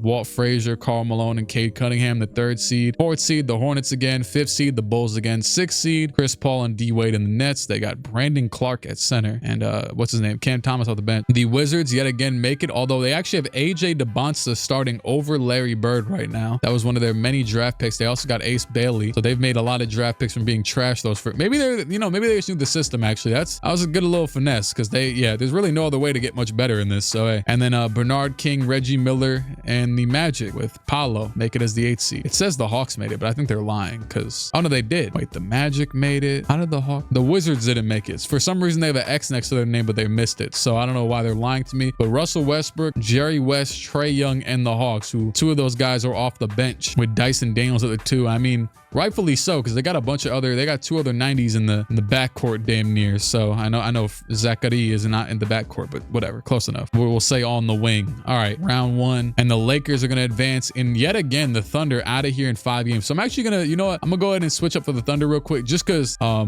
many boards is Chet averaging now? 9 boards a game. Yeah, I think Hartenstein playing center is kind of holding them back. So I'm gonna move Chet. Yeah, Chet back to the center, and then you know what, I'm gonna just let them figure it. I mean, yeah, I'm gonna let them figure it how they want to, because they got John Collins too. Seems like Hartenstein's starting to take a dip in his overall because he's 31 and shoot. Even Shea is 31, but he'll probably be good for a few more years. We're about halfway into this, so it's to be expected. The Bulls have been eliminated, so the Mavericks, and wow, there is a lot of game 7s. Okay, the Pelicans out of here, and now we have what is this, 4 game 7s in round 1. So Nets and Pistons. This is Chris Paul and D Wade against Walt Frazier and Karl Malone, and D Wade and Chris Paul will advance, although neither one of them led their team in scoring. It was Liam McNeely. If anything, Chris Paul was 5 for 18, but in this a little bit of a grinded out type of game, yeah, the Nets come out on top against the Cade Cunningham, Clyde Frazier led team. And the Cavs and the Magic, this team had a game 7 series in real life last year, and well, this year we're gonna have the Cavs winning yet again by 30 points. Scottie Pippen went nearly 40 points, even though Paolo put up 35 himself. Both very efficient, but this dude Zazarski, Rocky, I think Rocky's, yeah, he sold. He wasn't doing nothing. And the Hawks and Raptors, the 8-seeded Russell Westbrook led Hawks, can they overtake the number 1 seeded Eastern Conference reigning Toronto Raptors? And they will. Russell Westbrook with 18 points, 4 rebounds, 3 assists. Jerry West with 17 and 13. Actually, it looks like Jerry West was starting because he had more minutes, and Trae Young with just 17 minutes, even though they can all play shooting guard. But hey, and yep, one last game 7. It is the Clippers, Dr. J's Clippers against LeBron James's Rockets. This would be a crazy way for them to lose this year. And you know what, this might be a little bit of a jump in scenario. They're saying that the Clippers just stole the ball, but I'm gonna jump in anyways. 109 to go. It's anybody's game. So LeBron against Dr. J, 2 of the greatest small forwards of all time. Few of the times we jump in with LeBron, they have like duds of small forwards against him. Actually, right now they got Max Christie's brother Cam Christie against them. Passing to Bob Cousy, hands it off to Igor Demine, who's trying to get it to the basket, and back out to Christie for the 3, and that is good. LeBron sagged off, and his former teammate's brother gave him a bucket. He's gonna try and go right back at him though, and LeBron to the rim. Yeah, there was absolutely no resistance given to that. He got 2 of them back real quick. Igor Demine back up the other way, and Dr. J is on the bench right now. Bob Cousy is in though. Demine will go at him at the to the basket, pulls up. That is off, rebound by Thompson. Thompson shooter. Maybe you should foul him right now. Oh my goodness, man, you probably should have, because Thompson was just let coast to coast and dunks on the defense right on Will Riley's head to bring it down to a 1-point game with 39 seconds. Clippers, I feel like they're going to call their timeout because that's what they do in this game. Never mind. Igor goes to the rim and he gets fouled. Igor with the Luka free throw. He hits the first one. And actually, I think, yeah, they subbed out Bob Cousy for him because Igor is a bench player. So Cousy was the one. You get what I'm saying. They had to keep in somebody. So, okay, well, actually, the Rockets just called a timeout. So, yeah. All right, Easton going to pass it in 2. It looks like Jalen Green will go right to the rim and get blocked by Riley. Now they are down by 3 anyways, so maybe that was a hidden blessing for the Rockets. I don't know if they'll even go for a 3 still. They probably won't. Pass into Sengun in the corner. One more. Green for the 3. And oh, I thought it was going to be a hidden blessing, but it wasn't. Green had a lot of room for that shot, but he misses. And Cousy up the other way with that nasty old man free throw, and he misses the first. Could the Rockets have a chance? Cousy the second. All right, they was teaching free throws a little bit back in the day, I guess. Jalen Green back up the other way. Jalen Green, Hezzy back to the right, steps back out. He gets, oh my goodness, bottled up, picked up by Sengun. That is Rockets ball because it was off of the Clippers. I think he was standing out of bounds when he went to pick it up. I think that's that dude Filipowski at center right now, or wing or something. Into the corner, Green for 3. That is good. They have a chance. Let me guess, they're about to take the worst pull-up 3 of all time after the Clippers hit 2 free throws. Here it is. Riley, 2 free throws, both buckets, and the Rockets about to take a half-court shot to try and tie this game up, unless they pass it to LeBron right now. LeBron pump fake, pulls the 3. It is off, and the Rockets have been eliminated by the 7 seed Clippers in round 1. What a wild way to lose, and Dr. J was by far the most dominant player in this game with 37, 10, and 5. Rockets are out of here, so yet again, no chance for them to redeem their championship title. The Lakers and the Clippers will play in round 2, so LeBron's son will have a chance to redeem for the family name. On the East, you're gonna have the Cavs against Chris Paul and D Wade and the Nets. Then you got KD and LaMelo's Hornets against Russell Westbrook, Jerry West, and Trae Young's Hawks, even though Russell Westbrook's off the bench Shows him on the icon thing right there. Jokic is going to play against Victor for what I want to say the first time, at least in the second round. And they got Barkley and Paul Pierce starting right now. Lakers go up 3-0, so Bronny might get the revenge for his pops. There you go. And the Spurs actually swept the Nuggets as well, but that's not that surprising. The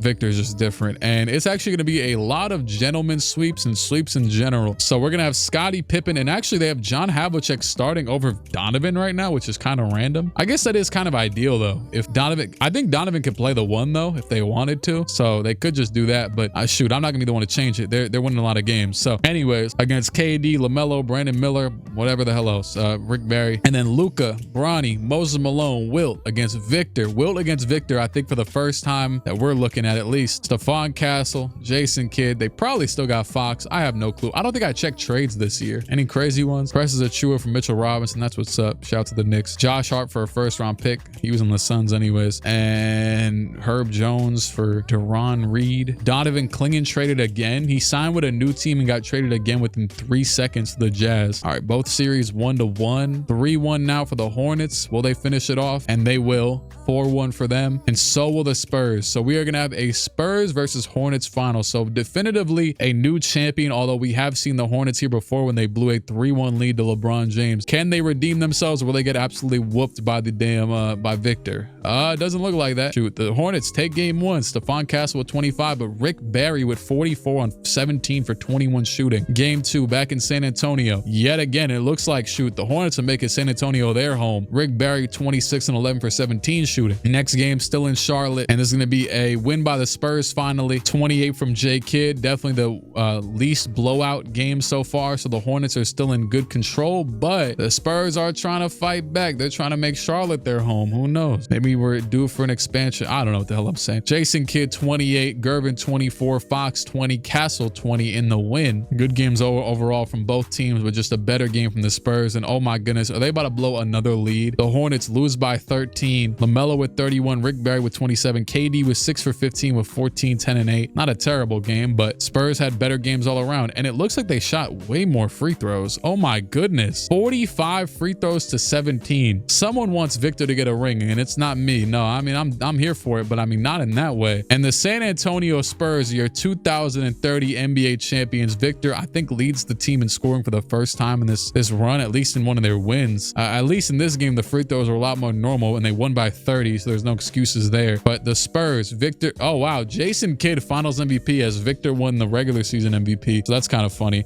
Shout out to Jason Kidd though, respect. Obviously Victor is still the headline of this team, but if Jason Kidd gonna win it, respect, because that's, you know, one of these rookie guys, rookie legend guys or whatever. So that is the 3rd straight unique ring, and they're actually all by Texas teams. Matter of fact, we've been in, I think the Thunder are still in the like the Northwest division since they were Seattle, but basically the same region has won all of these rings, which is kind of funny. All Western Conference as well so far. So yeah, 3 straight Texas rings. Shout out to Texas, I guess. And 5 rings overall. So we got 5 years left to go. Y'all know I do these videos, 5 years. I'm definitely not letting Kyrie and AD retire. Definitely not letting, you know what? Just go down the list. Zach LaVine's a free agent. We can let him get out of here. Just, you know, we'll bring back everybody. Is that Luke Cornett? I don't even know. Yeah, everyone coming back. Even you, Ted Washington, you can come back too. But yeah, Kyrie and AD, it looks like they are getting close to retirement. The Knicks this year have the first odds, and the Kings, the Heat, and the Grizzlies. It's going to be the Grizzlies, the Suns, the Bucks, the Heat, the Bucks, and then the Knicks. Bastards want to fall 4 slots.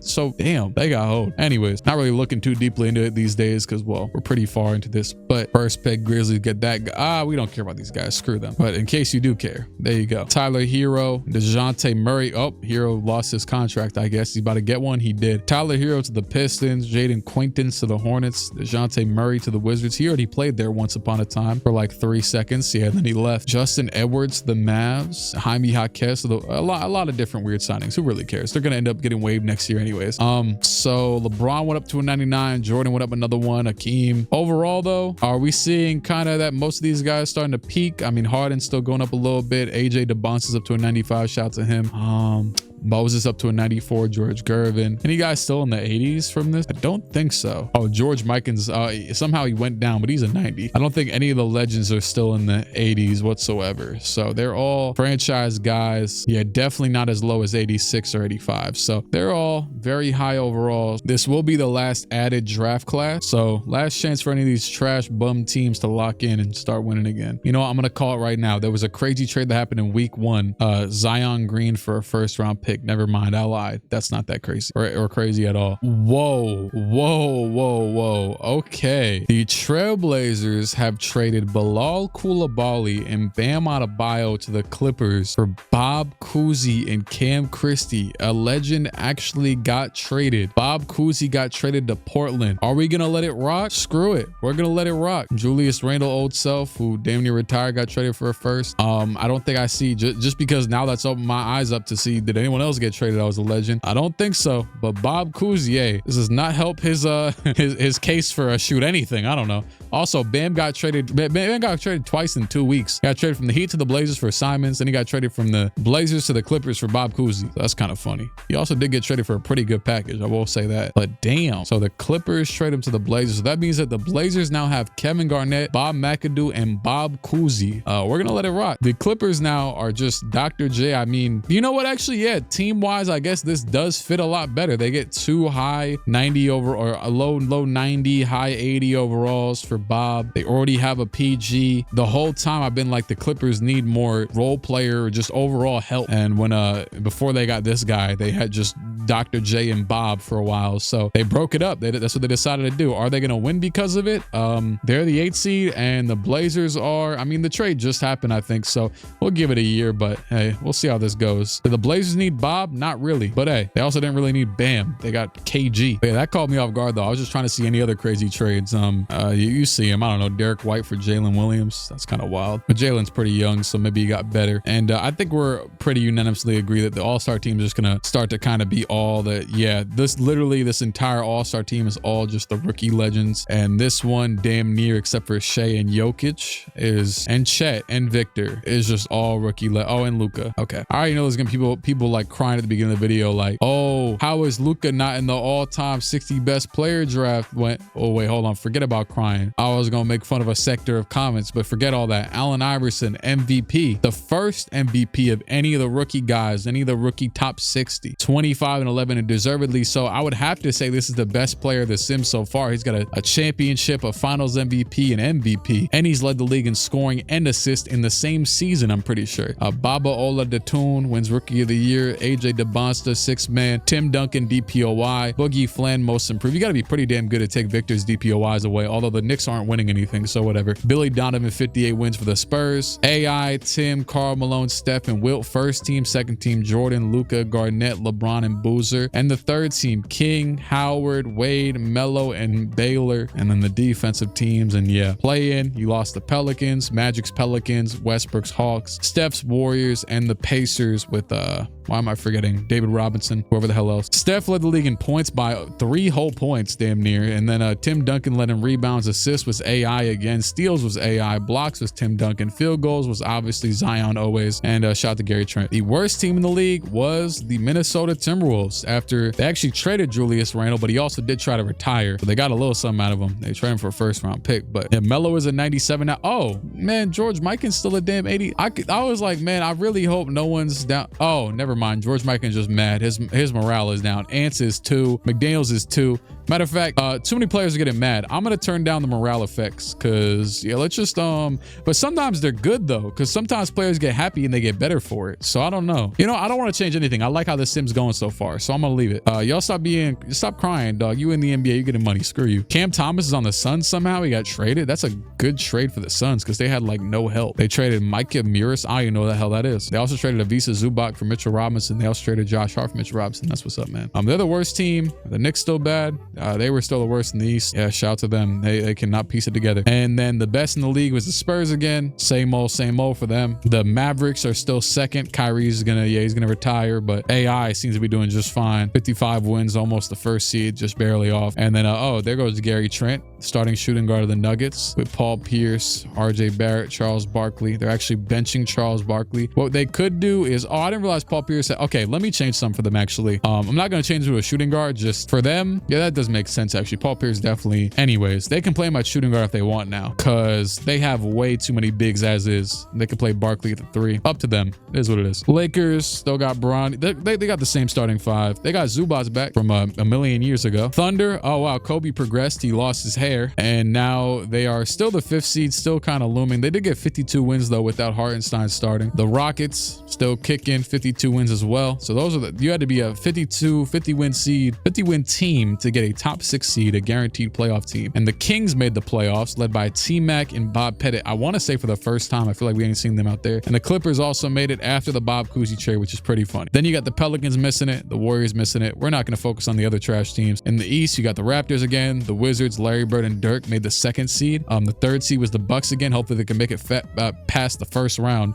Scottie Pippen and the Cavs, Cat, Elgin Baylor, Jerry Lucas, Maxey, and McCain and the Sixers. Only 41 wins though. Same go. Do any of these teams even have a chance really? Like if you're struggling this much in the East, I don't know, man. Anyways, yeah, let's just get to the playoffs. First round. The Pistons, the Raptors, the Mavericks, the Kings out of here real quick. So Kyrie, oh wow, the Mavericks, 2nd seed Mavericks, AI Mavericks. They lose to after the Bob Cousy trade, the Clippers. They made the right deal for them for sure because they just swept the not reigning champs, but once upon a time champs. And whoa, the Raptors, 1st seeded Raptors lose in a sweep to the Magic. Bernard King, Anthony Black, Paolo, Reggie Miller, Franz Wagner. Hello.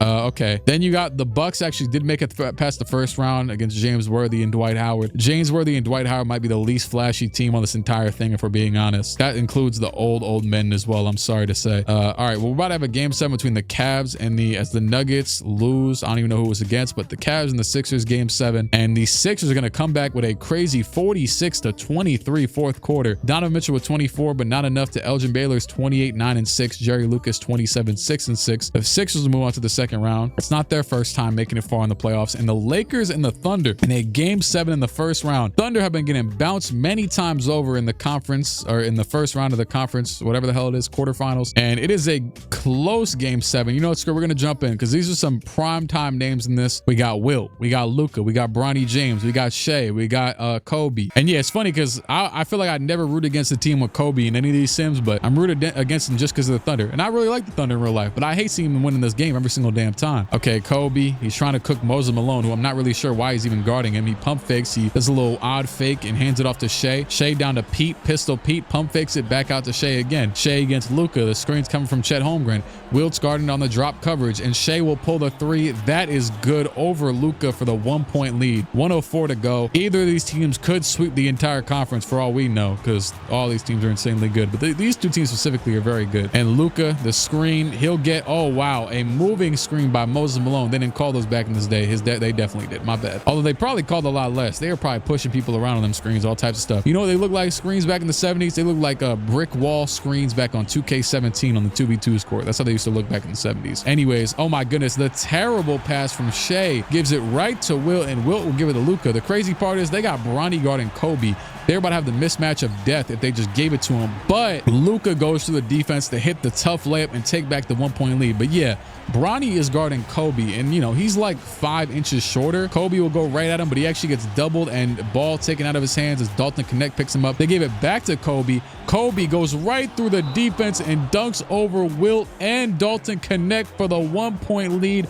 Number 23, Kobe Bryant in his bag. I kind of like that he has a different number in this. I don't know, especially because it's, you know, just Mike's number. I mean, Mike is in the league, but Mike, we haven't heard from Mike in 7 years. Anyways, Moses Malone passes in the ball to Luka, guarded by Shea. Luka goes right to the rim. He gets at Chet. He misses the shot. Rebound. Shea's got it. Shea to the free throw line. Shea, the first one is good. And Mr. Gilgeous-Alexander, the second one, is also good. 15.5 seconds to go. If you need someone to shoot a 3 from a ridiculously far distance, it's probably Luka, but he's going to give it to Bronny, and Bronny pulls it up. Bronny bricks the 3. and the Lakers season is going to fall on the hands of Bronny James' brick shot. The Thunder low-key tried to throw this one away, but not enough, as the Thunder will move on. Lakers, sayonara. Wilt, Moses Malone, and Luka tried their best, but Kobe had 42 points on 4 misses, and oh my goodness, they're going to hate on this team so bad. Shea, 18 for 18 free throws. Kobe, 15 for 17 free throws. I already know Twitter is in an uprage.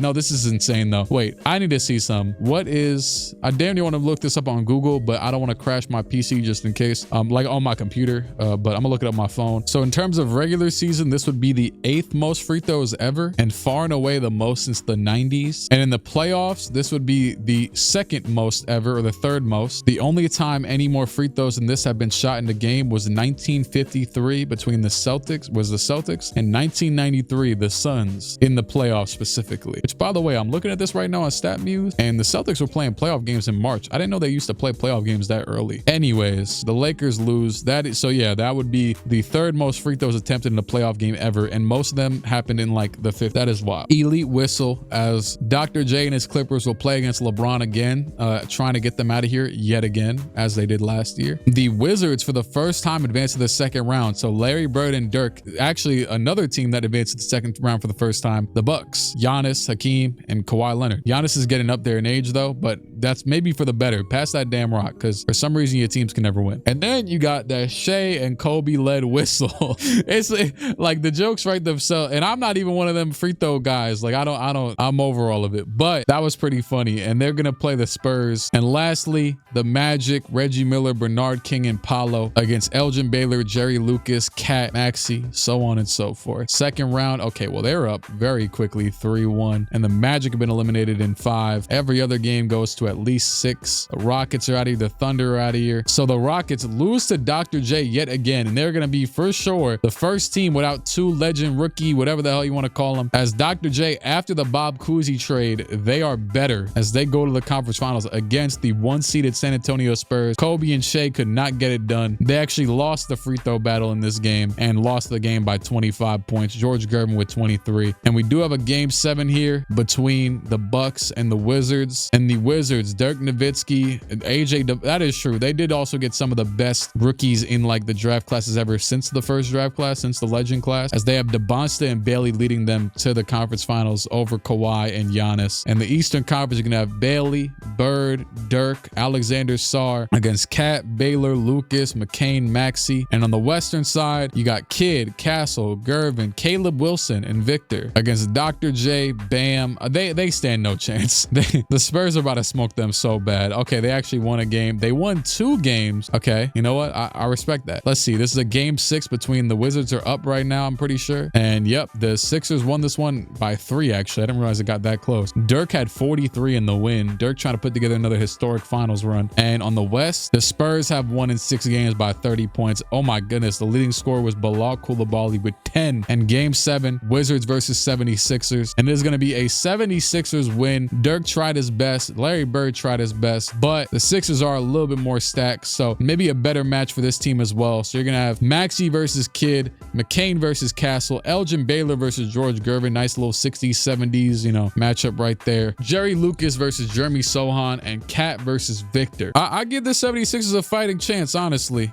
I'll give him a fighting chance, but okay, let's see. McCain rebound. They have the ball down by 3 with 34 seconds to go. Let's see what they got. Screw it. This is going to set the tone for the series. 34 seconds to go. 112, 115. The pass into Jared McCain, I'm assuming. I think his jumper is nasty in 2K, so that kind of sucks, but he'll probably pass the ball. Wait, hold on. Never mind. He's getting to a bucket. McCain to the rim. Oh my goodness. George Gervin cannot guard him. 26 seconds to go. They're going to have to foul because not much of a differential, and they foul Castle, who might be a good foul. Oh, never mind. They're not on the bonus yet. It's going to be George Gervin. Maybe not. I don't know. Can you guys decide? Thanks. George Gervin gets it. Either way, the Sixers will either be down by 3 at the most. They force George to the line. George Gervin, the first free throw is good. And the second free throw is also good. So a timeout and a Sixers back against the wall. Game 1 in San Antonio. I'm pretty sure George Gervin and who was it? It was someone else got drafted their real. Oh, Steph Curry. I'm pretty sure those are the only two that actually got drafted their real teams. I could be wrong though. And there's a lot of chances for it to happen. But hey, Jared McCain with a lot of room. He did not pull the three, and instead he goes and gets blocked by Victor.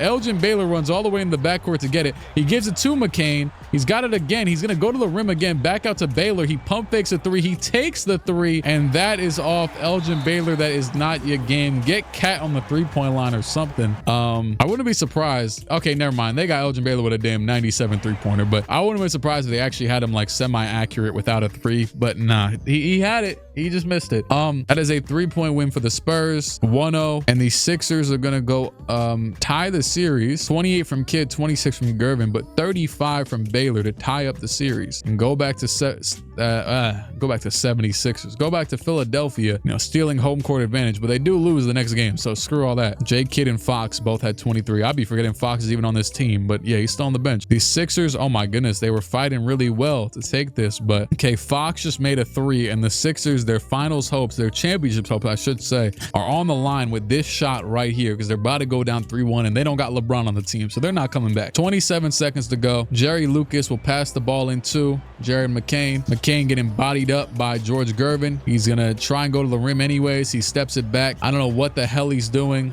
Jerry Lucas always has a 3-point shot in 2K, so we can give him the ball. Y'all gotta take a shot though. Golly. Oh my goodness. McCain steps back, gives it over. Lucas for three. It's off. Rebound by the Spurs, and the Sixers have no dog. They just have no dog. I don't know what the hell they're doing. McCain is leading the team awry. Baylor with 30. Where the hell is Maxey? That is 3-1, and the Spurs are gonna win this series at some point, probably. The Sixers are gonna, hold on, it might be right now. Looks like the Sixers might, wait, screw it. 1-point game, 51 seconds to go. You can maybe we'll see like a half court dunk right now. Like I'll break the system. They're like, oh, we never thought he'd jump into this game. We're gonna just throw in a damn full court Michael Jordan Space Jam dunk real quick. Anyway, Sixers up by 1, pass to Mitchell. Mitchell with Jason Kidd on his hip. He gets fouled. That's the worst way to start the regulation that I've jumped into because I do not want to see free throws, but screw it. You know what, AJ Mitchell, you got a nice free throw release. I'll give it to you. Anyways, 3-point deficit. Jason Kidd with the ball. Spurs could still win the championship on their home floor right here. Kidd behind the back. He's going to spin. He's going to pump fake. Hand over to Gervin. Gervin against Baylor. He's getting bodied up. You know, two strong-bodied 60 guys. They were doing manual labor jobs, all types of stuff. And he misses the layup. Sixers get the rebound. Back up the other way. Mitchell going at the basket. He stops. He goes between the legs. He's going to do something with it. I don't know what, though. They're not fouling or anything like that. Pass over to Baylor. Baylor, 6 seconds. He crosses over. Back to the left to the rim. And it is in. Oh, my goodness. A good finish by Baylor. Maybe they have a chance of forcing a game 7. Who knows? Hand off to Castle. This will be game regardless. Gervin, that's a nice jump shot, but it doesn't matter. Sixers keep their hopes alive. Why not? 30 from Kidd, 33, 7, and 10 from Baylor. Shout out to him. He's playing well. Although he didn't miss that shot that would have kind of changed the course of the series with a 97-3. Sixers, though, maybe he's hitting some shots right now. It looks like they tie the series. Elgin Baylor 31, 7, and 12, and we might have another 3-1 comeback. Oh my goodness, the Spurs are gonna put him in the dirt, aren't they? Yeah, that was anticlimactic. Castle 23, 5, and 8. Kidd 22, 7, and 4, and the Spurs have won another championship. The first, well, no, not the first repeat. The Thunder won the first two, but Victor, Finals MVP, and last year he did not win Finals MVP, so he gets his first. I guess Shea's still the only person with 2 of them, but yeah, that's that for this year. Season number 6 in the books, and we're still on a 4-year Texas championship streak. And Kyrie, AD, Bobby Portis, Demontis Motis, I guess you can come back, whatever, all you guys up. Joel Embiid's damn near cooked, but I brought him back anyways. And yeah, sayonara to all of you guys. Kyrie's out of here. He's probably gonna go down to like an 83 this year anyways. But yeah, honestly, I didn't feel like taking out too many guys that were like close to only like 30 years old because I wanted the league to still be the league. I didn't want to just like reset these guys. Even if we only got 4 years at it, you know, that's still a lot of years. Screw the draft lottery. Suns get it. Knicks second. You know, I want to see a dumb trade real quick. I'm fiending for it. King Bakat goes number 1. Of course, it's the Knicks. I knew it. They traded, you know what? They got Rob Dillingham. I'll allow it. There you go. Jordan McDaniel to the Wolves. Are the Grizzlies doing it too? Grizzlies 3rd overall for Bill Walton? You know what? Warriors ain't done much, but they already have Bill Russell. So why would they need that? Bill Walton gets traded though. Oh yeah, we have seen absolute chaos in this draft as is. And Bill Walton is the second legend to get traded. The Warriors have not got close to winning anything. So I guess they decided, screw it, we'll trade this guy out of here. But now they got Ken Richardson at center. They have drafted, I don't even know, was it this guy? Who was it? King Gibson maybe? No. Philip Reed? Maybe this had to be it. Yeah. And the Grizzlies will acquire at the bottom of their rotation right now Bill Walton to join, I guess, their bench, or maybe he'll start alongside Bill Russell. I don't know. It looks like at some point they also have gotten rid of, oh no, Jaren Jackson's right there. Hey, I don't know what the hell they're doing. We got Bill Walton and Bob Cousy acquisitions, and screw the free agency. All right, who's the best player in the league? It's Wilt Chamberlain, then LeBron, then Shea, then Hakeem, who has done nothing. I mean, even though Giannis led teams usually don't win, I would want Hakeem to do a little bit more, but then again, Jordan ain't even doing anything. So hey, that's what it is. Okay, well, I'm out of draft classes now, so we're going automated. Year number 6, 7. I'm gonna just go look at one of these bastards and see what they say. They're gonna tell me what year it is, like the Magic conch shell. Okay, it's year 7 because he's played 6 years. Whoa. Whoa. We're reaching new levels now. We're reaching new levels. Timberwolves trade George Mikan and Jaden McDaniels. Suns trade Kevin. Wait, was George Mikan even on the Timberwolves? Bill. Okay, this is from the draft. He was it? Wait. Oh yeah, because he replaced Gobert. Okay, I remember now. George Mikan and Jaden McDaniels to the Suns for Kevin McHale and a first-round pick. Wow, Donovan Clinton got traded again. This dude's getting passed around. Anyways, so the Suns now have, which who really cares, but George Mikan, who's still mad, and Jaden McDaniels, and then the Timberwolves get Kevin McHale to be their new power forward, even though they needed a center and they had one. But hey, I mean, I guess they needed both because I mean they're all about the same overall. But anyways, yeah, screw it. Good for you guys. That works. They got traded for each other, so no controversy there. And then Peyton Pritchard for first-round pick. What else? Mikal Bridges for a damn Greg Newton. Who the hell is Jalen Brunson for Dwayne Aristotle? Kristaps for Santi Aldama for sure. Yeah, that works. Anyways, and there's the Bill Walton trade. And anything else? Yeah, cool. Great. Thank you. It looks like these standings going to be damn near the standings going to be damn near the same every single year. The Knicks and the Grizzlies are stinking it up even after the Bill Walton trade. Yeah, let's just get to them playoffs. Screw it. What is this, year 7? Let's get these last, not even to say I'm rushing through them, but like we're settled in. If you're nice, show up to me in the playoffs or don't talk to me at all. Someone gotta overtake Victor right now. That's the main priority, or not. Allen Iverson wins MVP. Victor wins DPOY. AI wins Clutch Player of the Year. Darko Rajakovic wins Coach of the Year. So at least they had the best record. AI, Wilt, Karl Malone, Evan Mobley, Tim first team. Here's the second team led by LeBron, and the third team led by, did I say injury? Oh, I thought I saw injury. I don't know why. KG on the third. Playoffs, sayonara to the Blazers, the Pacers, the Suns, and the Cavs.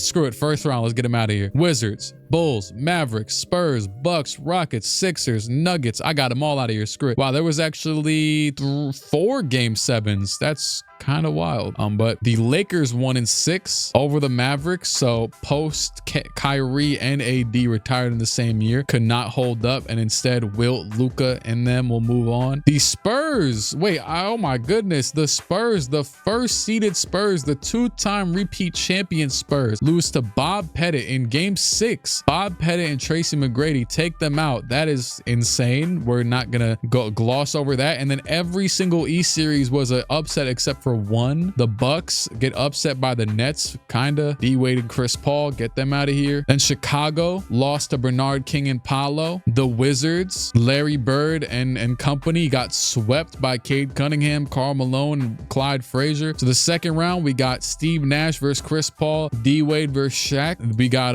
the 6 versus 7 seed, Clyde and Cade Cunningham against Reggie Miller, Bernard King, and Paolo. Then we got Tracy, Bob Pettit against Dr. J and his team. They're still living. They're still kicking. They actually beat LeBron again. This man has some sort of something against LeBron, dog. The Thunder made it out this year, actually, and Kobe once again playing against the Lakers, playing against Bronny, but they are up 2-1 this time, 3-1 and 4-1. The Lakers are out of here. Every series is currently 3-1. Now that one's 3-2. The Magic lose. Cade moves on to the conference finals. Another win. The Raptors move on, and game 7 between the Kings and the Clippers. One of the most odd series as you could have asked for, and Dr. J moves on to the conference finals yet again. I'm pretty sure he was already there against the Spurs last year. And so we have either the Pistons trying to make their first championship appearance or the Raptors trying to go back for the second time. Pretty sure their only time they made it was when they got absolutely smoked by I forget who, honestly. It's all blending right now. But yeah, Shea, Kobe playing against Dr. J. So let's just see how these go. They win game 1, they win game 2, they lose game 3, they lose game 4. The Raptors are actually up 3-2. Both teams up 3-2 now. Raptors against the Pistons. Do the Pistons have anything to say before they get eliminated? Let's see. Doesn't look like they have to say. Oh wow, they actually almost came back and tied this up. But as you saw, it wasn't really that close, and a little late game effort. You know, the adrenaline started to kick in, but not enough adrenaline. Anyways, and this is gonna be the Thunder winning. Oh wait, damn, the Thunder were down 3-2. I thought they were up. Oh my goodness. This is gonna be a close game 7. This man, Dr. J, is on one. Dr. J and company, we will say. The Clippers have made some risky but correct trades after being gifted a rookie legend. They traded him to the Trailblazers, and actually I think that's Anthony Simons guarding Shea right now, crazily enough. Although you don't really want him guarding Shea, but oh, that was good defense though by the whole team. Bilal Coulibaly, I think that is, closed in. I don't even. Anyways, Dr. J all the way for the N1, and Dr. J's trying to go to the finals by his lonesome, and he will hit the free throw. So I think just him and Steph Curry are the only teams that don't have at least 2 legends right now, because what's his name, they traded that was the team that traded Bill Walton. Igor Domin against Shea, and Shea will get to the line. The animation's always funny, but like, you know, nah, I hate that. Like, I hate that I allow myself to enjoy those jokes, because I think it does way more detriment than it is worth the laugh, because I love Shea's game. Shea's game is beautiful. Anyways, Igor Domin got beautiful position and threw the ball away to Kobe Bryant. What are they doing? And oh, Kobe drops the ball. Dr. J picks it up. Dr. J run and put the ball on Chet's head real quick. Oh, he did not. And wow, they lose. Wow, that's a lost possession right there. I think that's Maker Bowl guarding Chet right now, and Shea trying to get to the rim. He pulls up over Dr. J with the tough bucket. 57 seconds to go. Thunder cut it to 2. Clippers going to have to put the ball in the hoop to close this one out. I see Bam in the game. He's not getting the ball though. It's going to be Igor Domin all the way, and he misses it. Chet Holmgren with enough defense to stop him. Chet Holmgren played a huge impact on the defensive end so far in this video, and Shea gets it. Shea to the rim. Shea all the way for the layup, and the Thunder are showing their experience right now against Dr. J and the Clippers. Can the Clippers finally make their first ever finals appearance in life? Anyways, Igor Domin to the rim, trying to body up on Shea. Holmes got it now. Holmes dunks on Kobe Bryant, puts him on the ground. I don't even know who Holmes is, but we know him now. He just punched Shea in the head on the way back. 24 seconds to go, and that means 24 seconds for the Thunder season, unless they got something to say about it. They should not be going for the last shot here. They should be taking a shot way earlier for their advantage, and it looks like they will. Kobe gets some room. He gets the ball. Can he answer back? A flashy pass behind the head, and it was a terrible decision. Shea shoots a terrible layup, and the Clippers might be on their way to a finals berth. Bam at the free throw line, probably got like an 80-some free throw, maybe 70, and he is going to hit both. Thunder, no timeouts left, and it looks like the Los Angeles Clippers are going to be going to the NBA championship. Pass off one more, J-Dub for 3. It does not matter. Chet rebound, and the Clippers will be going to the finals. Can they close this out? I'm not sure, but they've taken out all the best Titans they possibly could so far. So hey, they've taken out Bron, they've taken out Shea, they've taken out multiple champions. Did they take out the Lakers too? I don't even remember. Dr. J finals conference MVP. I see Rui Hachimura hyping him up. Okay, so Dr. J 27, 8 and 10 with just 6 misses, leading his team. Didn't do much in the actual gameplay. Actually, I think he missed the layup. But Steve Nash and Dr. J, the conference MVPs. Yeah, they've taken out the Lakers. They've taken out, no, my bad, that's not them.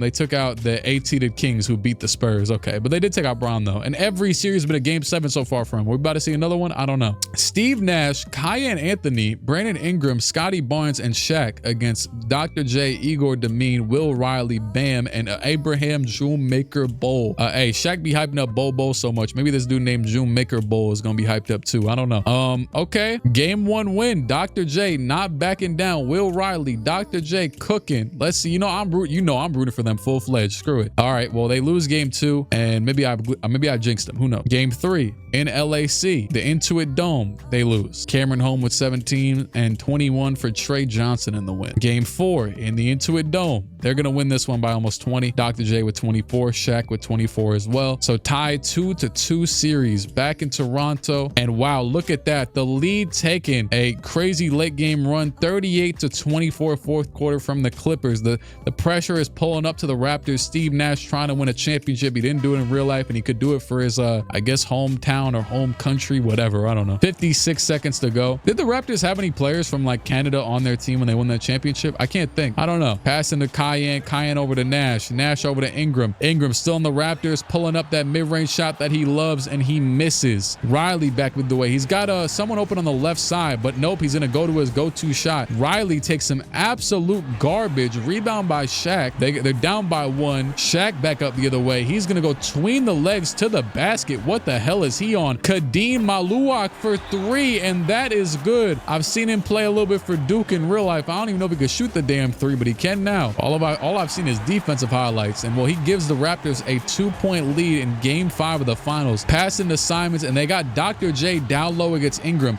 He'll go straight to it. The post hook. Dr. J with the bucket to tie the game up with 23 seconds to go. It's a smart shot, a quick shot, but they still have the last shot. The Raptors. Dr. J guarding their best, I guess, perimeter scorer, Brandon Ingram. And it looks like they're going to run that default 2K play, that double screen from Shaq and Scotty Barnes. And then Ingram's going to take the last shot, run a pick and roll with Shaq in about 3.7 seconds. Here it is. Nash. Oh, wait, hold on. Nash got caught. Never mind. Okay. Ingram still got it. Ingram over the screen. He's going to get to the midi. He pulls it. He makes it with 0.6 seconds to go. Brandon Ingram. He missed that first easy one, but he gets the shot he wanted the second time over the best player in this playoff run so far, Dr. J.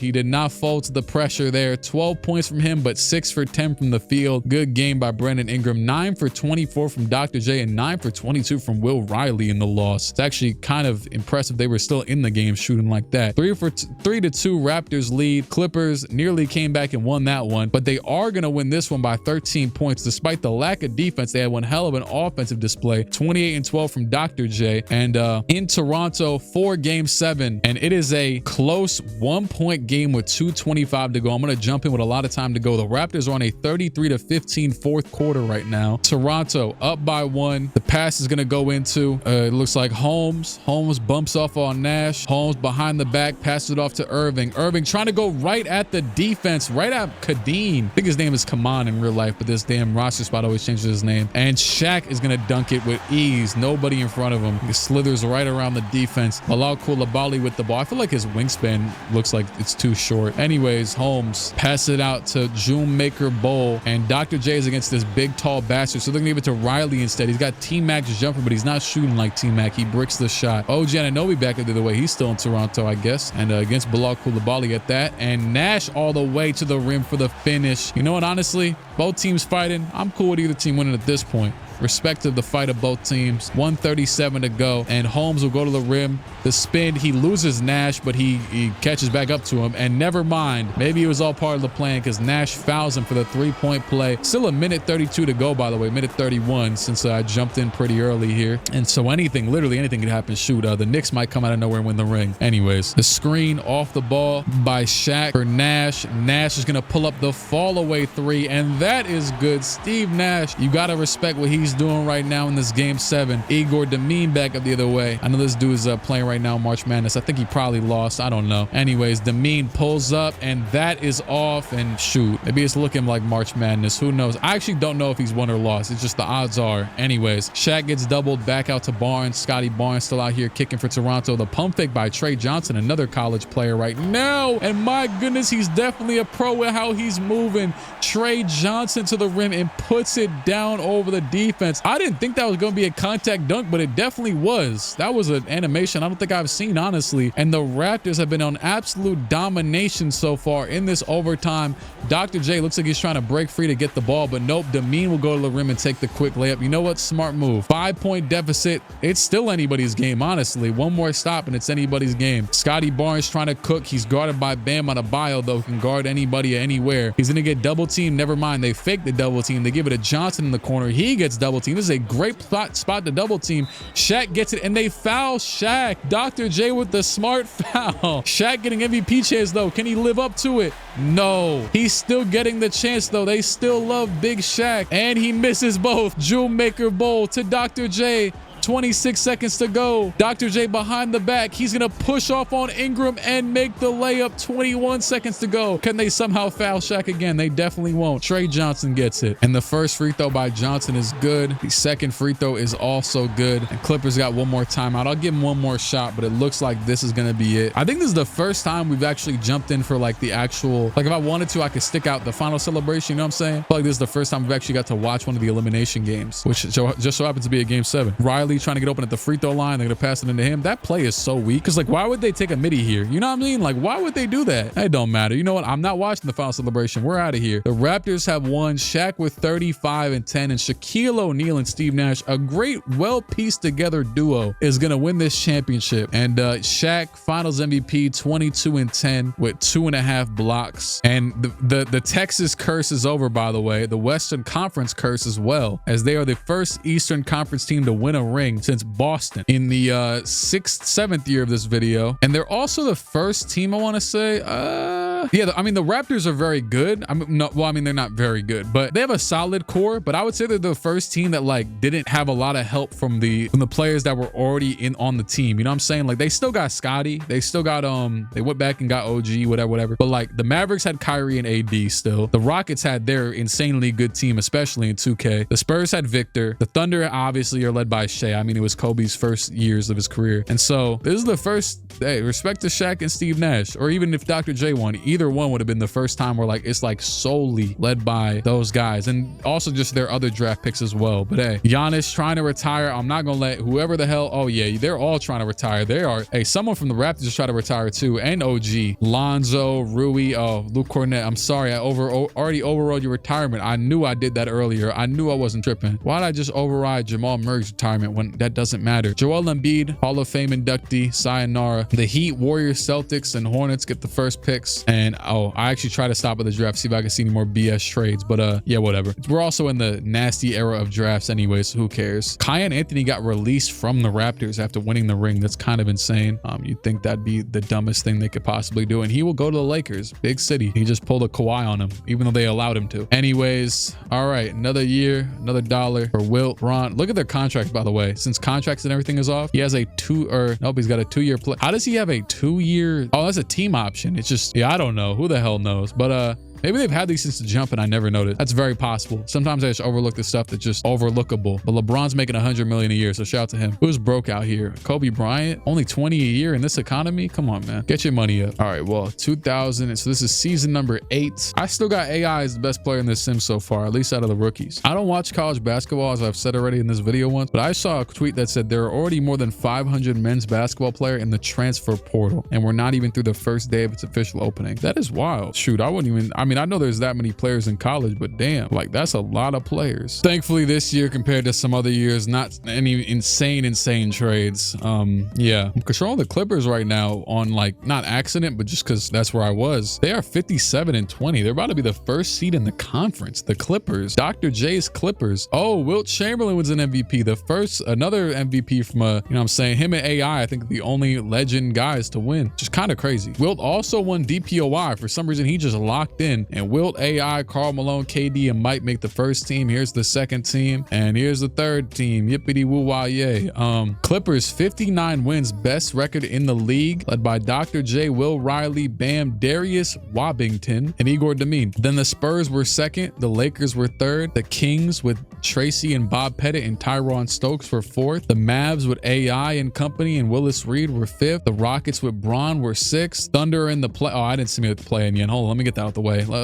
Yeah, Thunder, you got it? Yeah, there you go. The Thunder are seventh with Keyshawn George at power forward. It's kind of crazy. He's like, oh, okay, he's 6'8". That's not that bad. Although, yeah, Pete has never started. Maybe I'm not going to change the lineup, whatever. And Portland, oh, they actually missed it. The Pelicans made it through the play-in. Magic is off the bench behind Darius Cuff. They could start Magic or Stockton at the 2, but they're both off the bench. The worst team in the league was the Boston Celtics, which this has been a disappointment. Jason Tatum, Jaylen Brown, Oscar Robertson, Ray Allen have done nothing. I think Ray's down right now because morale is down, I swear. Watch, I'm about to go to it right now. It's gonna say I'm pissed. Look at that. Yeah, I knew it. I'm like, no way he's at 89. And Eastern Conference, you got Pacers leading the way with Tyrese, Harden, David Robinson. Looks like Siakam's either retired or gone. I think he retired. Bucks are pretty damn good. Giannis is off the bench behind Koa Pete. That's pretty funny. Wizards are good again. Pistons are good again with Cade and Walt Frazier and Karl Malone. Raptors, so after the championship, they're down to the 5th seed, which is 43 wins. That is disappointing, but okay. Still got most of the team except for Cayenne. Then you got the Cavs, which, Havlicek's right there. Oh, they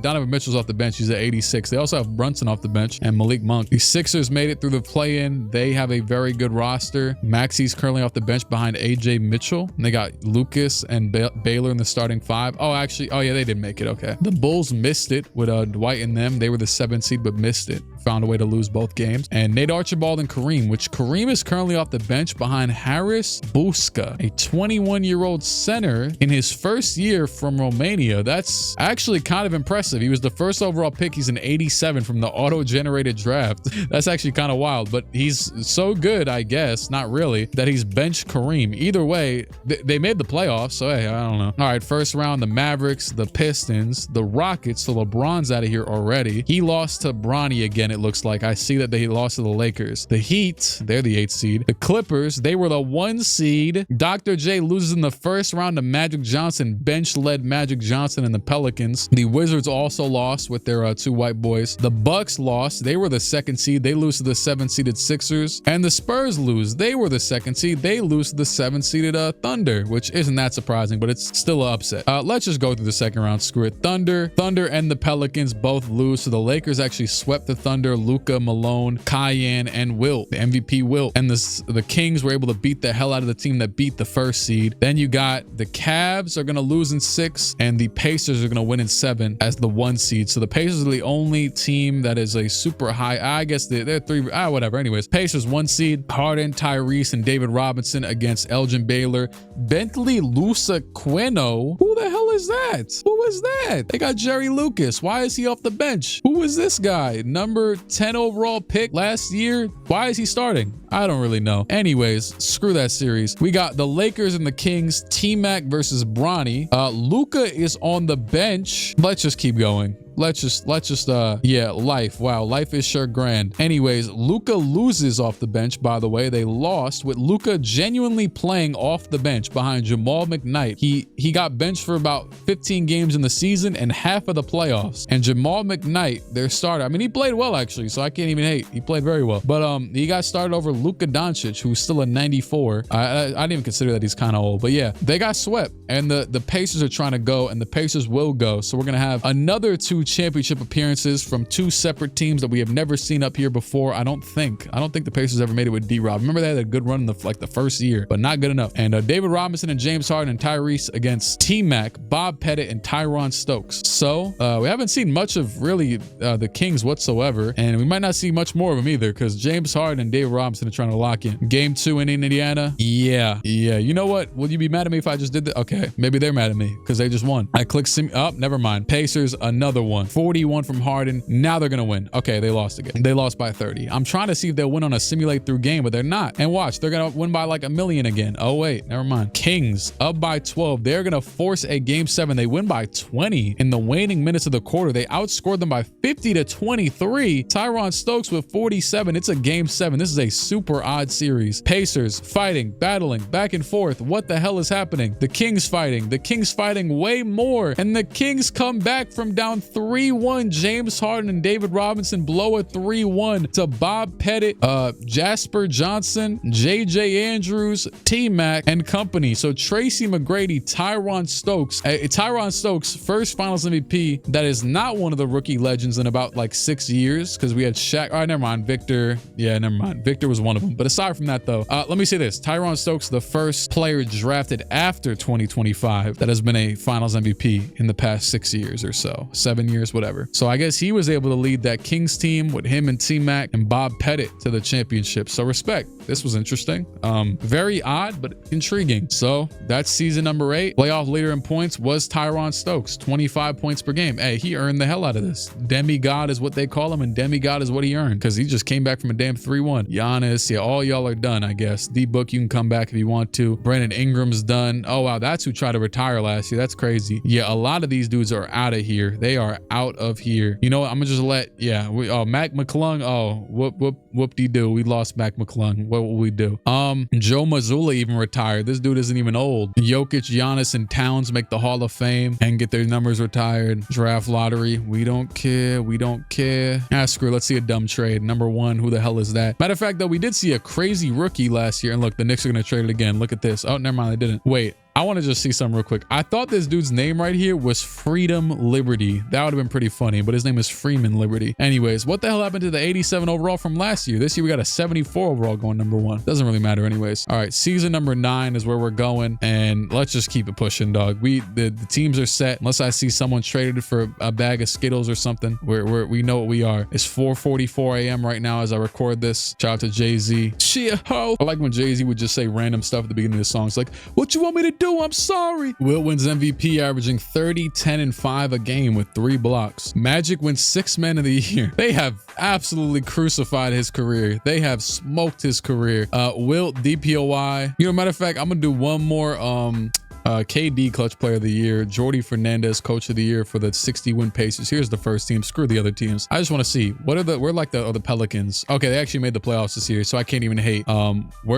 They benched Zion. I don't know how to help them anymore. All right, well, 2K did have Zion as a damn small forward, but you know what? That doesn't really change anything because I don't know. I saw them. I just feel brain rotted just by looking at this. I saw them starting Zion at power forward like 3 years ago, so it doesn't really change anything. Anyways, yeah, and Stockton's the one starting at the 1 over Magic. Let me not say anyways again. I just did. Damn it. Dr. J, 1st seed. Tracy McGrady and Bob Pettit, 2nd seed. Victor, 3rd seed. AI, 4th seed. Magic and them's 5th seed. Steph Curry, 6th seed. Screw the play-in. Sayonara to the play-in. Goodbye. The Thunder just lost in the play-in. Oh yeah, you guys stink. Kyan Anthony bench Luka Doncic, bench Bronny James, and MVP Wilt in the Lakers. You know what though? At least Luka's only like 2 overalls above this dude now. And the Rockets, LeBron James and Gary Payton is the 8th seed. And the Thunder with Kobe at the 3, actually, with J-Dub off the bench and Pete at the 2. See, this is why I don't change things, because I didn't change this, but they started starting Pete. Now they're losing. Oh, look at that. Bob Cousy, I should say. The big 3 with Bob Cousy, KG, and Bob McAdoo. Yeah, they stunk. And Michael Jordan has done absolutely nothing this entire time. Like, he might as well have just not been added. He still has hair. That's the worst part. Him and Isaiah Thomas have been fighting this entire time. Melo got old and they stink. Wait, George Mikan, didn't they trade? They traded him back? They reversed the trade? Oh my God, I feel like I'm going insane. Why would you wait? When did George Mikan get on the Sixers? No.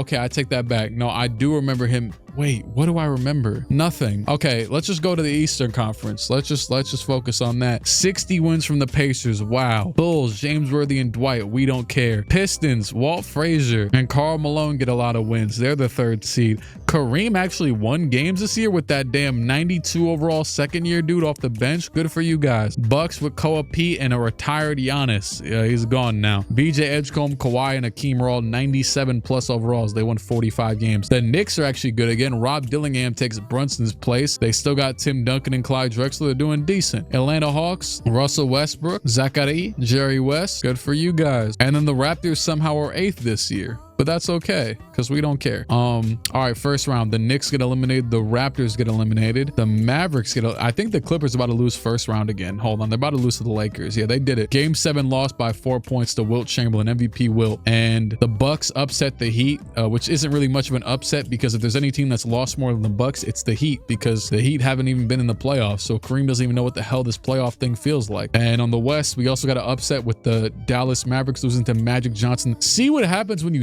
start the dude? I started him and he dropped 40. He started 3 games in the entire season. I started him for 1 series and he drops 48 and 10. All right, I'm doing a wellness check on the league real quick just to make sure all the legends are starting. Starting here, they're starting. Okay. I actually am pretty sure they're starting damn near everywhere else, just not there. Random, but yeah, the Suns only have 1 legend now and it's Ewing. They've traded, I think they had like Mikhail at one point, Mike and whatever, I don't know. They got rid of them. Booker's also off the bench now and old. Yeah, forget my quota that I just said, whatever.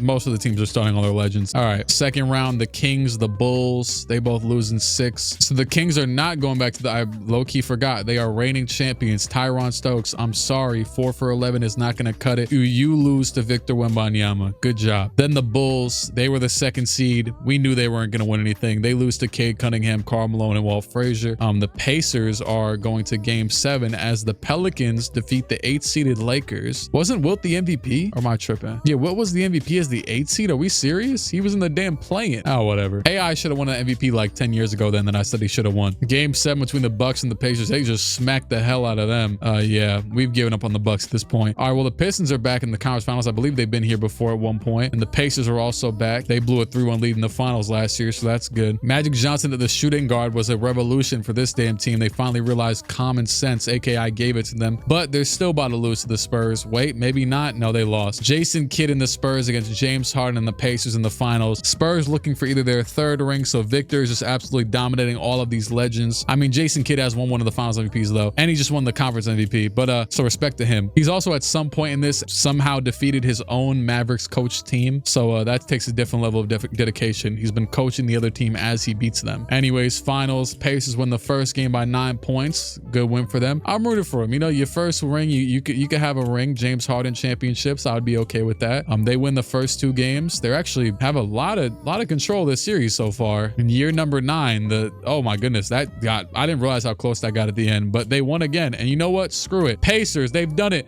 The first sweep, I think. David Robinson, finals MVP, 19, 10, and 4. James Harden, 19 and 13 in that last game. There might have been one more sweep. Hold on, let me check. Yeah, the Mavericks swept the Raptors. I had a feeling. And the Raptors came back a few years later and won. And well, the Pacers blew a 3-1 lead and came back and won themselves. The only team that hasn't gotten their get back was the damn Hornets. When they blew a 3-1, came back and lost again to the Spurs, who now have lost this year. By the way, 2 years of Eastern Conference champions in 3 years, so shout out to them. East starting to come back up a little bit until they inevitably get dropped off for another decade, probably. And Devin Booker's out of here. Jalen. All right, well, I mean, let's just let them all retire at this point. We got 1 year left. All right, 9 years down. Draft. It doesn't matter. None of you guys are doing anything in this league for this one last year. Oh, my guy, Derek Queen. Where's he going? The Suns. That's like purgatory at this point. And D-Book retired. But they got some money to give you, I guess. I guess there's no salary cap, so they got money to give everybody. Damn, I got no gameplay in that entire run. I was trying to, I think. Was I? No, actually, there really was no opportunity. They swept the finals. Every other series was just it's year 9. We're not about to watch first round series. But so I looked over and I said I was recording at 4:44 a.m. That last season, it's 4:58 a.m. So I recorded that whole season in 14 minutes. Maybe I'm breaking the 4th wall right now, but I don't care. I do that all the time. Is there a 4th wall? Isn't this YouTube? I was thinking about it recently, and it's kind of crazy that YouTube's still in its like first 20 years of inception. So like my equivalent for that was like YouTube is low-key still in its like blues era. Like we haven't even reached the Stevie Wonder era yet. You know what I'm saying? Like we haven't reached the George Gervin era yet. We're still in, YouTube is still in the Bob Pettit era low-key, if you really think about it. Maybe Bill Russell, just relative to time, you know? One day they're gonna have it where you watching a horror game and the computer get up and smack you in the face because you got scared or something. Anyways, it's gonna be,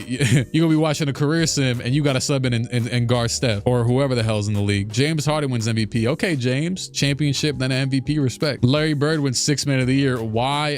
Actually, they got AJ DeBonsta. You're gonna have to get off the bench. Bill Russell wins DPOY. Harden, Wilt, AJ DeBonsta, Karl Malone, and Bill Russell all NBA first team. Here's the second team. Here's the third team. Hey, Mike, you want to ever, what a game? Play in Rockets, LeBron, Pistons, Cade, Nuggets. Jokic retired, so they got, shoot, who the hell they have? Barkley and the Wizards out of there in the play-in. All right, well, as this final year wraps up, screw, we'll do a full-on wrap-up. Thunder, hey, they've dropped to the worst team in the conference somehow because there really is no rationalization for it. They're still really good, but respect. You guys won a couple rings, so I can't hate. Jazz, you guys are abominations to the world. Timberwolves, I'm sorry, Melo, you guys stunk. Lakers, honestly, incredibly disappointing. You guys should have done way more Wilt and Luka Doncic together. They missed the playoffs, so no rings from the Lakers in this entire 10-year video. Pelicans, abominations by all counts. I made Zion a power forward. They traded the bastard. He's gone. Maybe he retired. I don't know. Trae Young finally got traded. It only took 20 years. Oh, and Zion got traded for Derek Lively, of course. George Mikan got traded for Deron Reed to the Mavericks. So,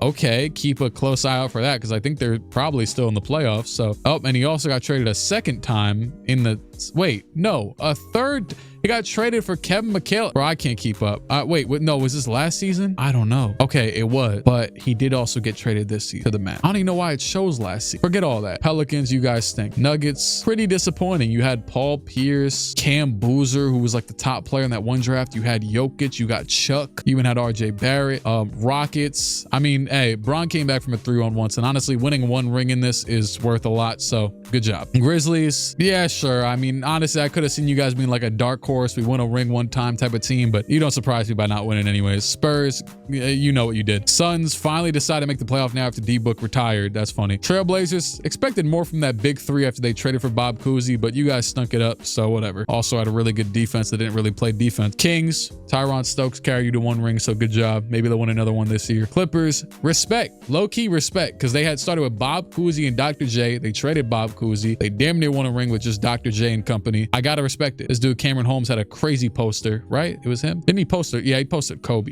The Mavericks. Okay, so the Mavericks made two huge trades. They traded Derek Lively for Zion, and they traded for George Mike, and they got Willis Reed still. So I guess he can't start anymore because they got a lot going on. Actually, if Zion just goes back to the damn 3, but you know what? They're winning a lot, so we're not going to change it. Warriors are finally the 1 seed, but Steph Curry hasn't done a damn thing this entire time but run around and shoot the ball. Pacers, you just want a ring, and Harden just won an MVP, so I can't hate. Bulls, I have nothing to say. Sixers, you've been exciting, competitive, relatively. You got Elgin Baylor and Jerry Lucas, who's also somehow off the bench again, but this dude's in 92 now, so I guess it's valid. Kevin McHale's here somehow. Who knows what's going on? Stinking it up. Kareem should be way better than this. Bucks, repugnant. Cavs, good job. Although I don't think they won, but they did go to like 2 finals, right? Good enough. Raptors, you guys want a ring. Can't hate. Nets, honestly, Chris Paul and D-Wade got put on the Nets. So like, I didn't really, it's the Nets. You guys drafted some okay players, but they did what they could. I think I'm taking it easier on them because they're guards. Like, anyways, Pistons, Wizards, Magic, good job, honestly. Knicks, meh, you guys had like 1 good year and then pissed me off for the rest of the time. Hawks, you guys were idiots from the jump. You drafted 3-point guards. Celtics, maybe somehow in contention with the Jazz is the most disappointing teams. You guys did nothing even with Tatum, Brown, Ray Allen. All of a sudden, Ray Allen's happy now that Tatum and Brown retired. I don't even know if they did retire. Maybe they're just down here. They probably retired. Hornets, you guys are the 15th seed now, and you went and lost 2 championships. So mediocre job? I don't know. Anyways, first round, the Raptors lose as the 8th seed. The Grizzlies also lose as the 8th seed. The Suns lose. The Spurs lose. No upsets yet. Still no upsets. The Heat were won though to the Bucks, the Blazers, and the Nets. Sounds good to me. Goodbye. The Pacers, the number 1 seed Pacers will not be repeating. They actually finally, the Bucks. What the hell was going on in this game? What was going on? 94-92 overtime? What am I looking at? I saw the points and I was like, why did they all get so? Because they played 60 minutes. Go to the record books. Go to the record books. Go to playoffs minutes. It's what the hell was going on in this game? Is that even this game? Yeah, it has to be. Yeah, it is. Yeah, the 60. Wait, is it? Yeah, it has to be. Yeah, anyways, 64 minutes from David Robinson. How did you guys play 94-92? Tyree, bro, what happened? Oh yeah, and by the way, respect for all of you getting 12 fouls. Honestly, I would expect it. You know what? Screw it. 10 fouls, 12 fouls. David Robinson. Yeah, because you played you just played 7 NBA games in 1. When the hell did oh, that's Bryce. Good job, Bryce. Look at the score. It doesn't even look right. I'm taking a screenshot of this screen. This is insane. Okay, and the Bucks, yeah, y'all fought for that one. Good job, I guess. I don't even know what to say. Yeah, we're gonna just end this soon. You know what? Screw it. Let's watch this Bulls and Philly game. Let's see if it goes to 18 overtimes. Bulls win. Bulls versus Milwaukee, that little state versus state duo. They're like right next to each other, right? Yeah, anyways. James Worthy and Dwight against Akeem and Kawhi Leonard. Positionally, they match up, so that works. And you got Allen Iverson versus Steph Curry. AI always shows love to Curry, so that works. Can Steph Curry actually get a ring? The Bucks and the Mavericks have been eliminated, so Steph and Dwight Howard will go to the finals. We actually are going to get a new champion in the final year. James Worthy and Dwight against Steph Curry and shoot, who the hell knows? Game 1 is going to be a Bulls domination led by Elijah Williams. Yeah, he's got the Dr. J fro. Game 2, I think my voice is starting to die after what the hell what is this? What is going on? Thomas free throw made.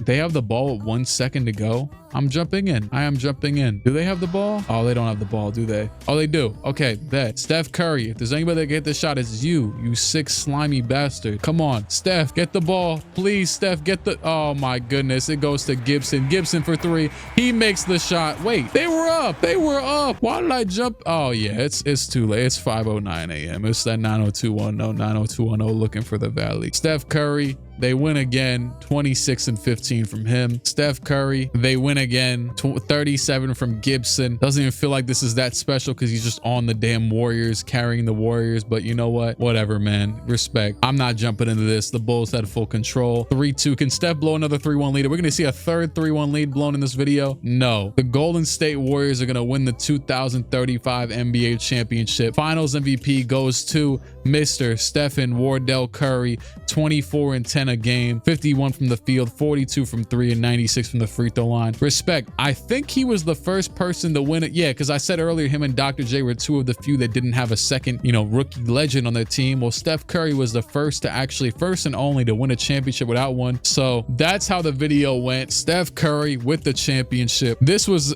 insane, interesting, all things considered. Very good. Yeah, nice stuff. Shea with the 2 rings, LeBron with 1. Then you got AI, J Kidd, Victor, same team obviously, but just swapped the MVP. Shaq got 1 with Nash. Tyron Stokes, T-Mac, and Bob Pettit snuck 1 away in a 3-1 comeback. Pretty sure that was right. Then David Robinson came back with James Harden to win after blowing that 3-1. And then Steph Curry with a pretty easy run, it seemed like. Here's the league leaders in points. A lot of Wilt, AI, Steph Curry. League leaders in rebounds. How the hell did Chet lead the league in rebounds? Steph also led the league in assists this year. A lot of AI on here. Some Ja Morant. A lot of Luka. Blocks per game has been basically Wilt, Tim Duncan, and Victor. And most importantly, I did want to just see MVPs. We've had 4 Victor MVPs, a couple Luka, couple Shea, 2 Allen Iverson MVPs, 2 Wilt MVPs, and James Harden with the MVP. But I think based off of just accumulation, I think that the GOAT of the simulation, at least out of the players that I added to the league, would have to be the 1-time champion, 2-time MVP, Mr. Allen Iverson. Wilt could have had his, hat in the ballot, but he did not win a championship and didn't even get close, or at least didn't get close enough to a finals appearance. It's really sad actually, because what the hell, because not many players repeated. One of the only guys who did was Jason Kidd, who was next to damn Victor Wembanyama. And then Kobe repeated, but he was on the Thunder. And one of these years, the first year, he barely was even doing anything. Wasn't even starting. I don't think he was, at least. So that is going to do it for this video. We didn't get a conclusive GOAT, but shout out to AI though. I mean, I guess that's conclusive as it's going to get, maybe. He also led the league in scoring 3 times. Jordan Goodwin has retired. Anyways, it's been real. It's been fun, but ain't real fun. Let me know what you want to see next. Matter of fact, I said it last video, but I did reopen my Discord. You could go on there as well and drop a video suggestion thing. It could be some weird, I don't really know. The link is in the description at the bottom to that. I'm pretty sure I'll leave that thing in there. And then shout out to Marcelo Huertas, shout out to Andrew Tony, and also RIP to Slick Watts with the sideways headband. Subscribe to the channel if you feel like it. Now I'm gonna get the hell up and out of here. Good.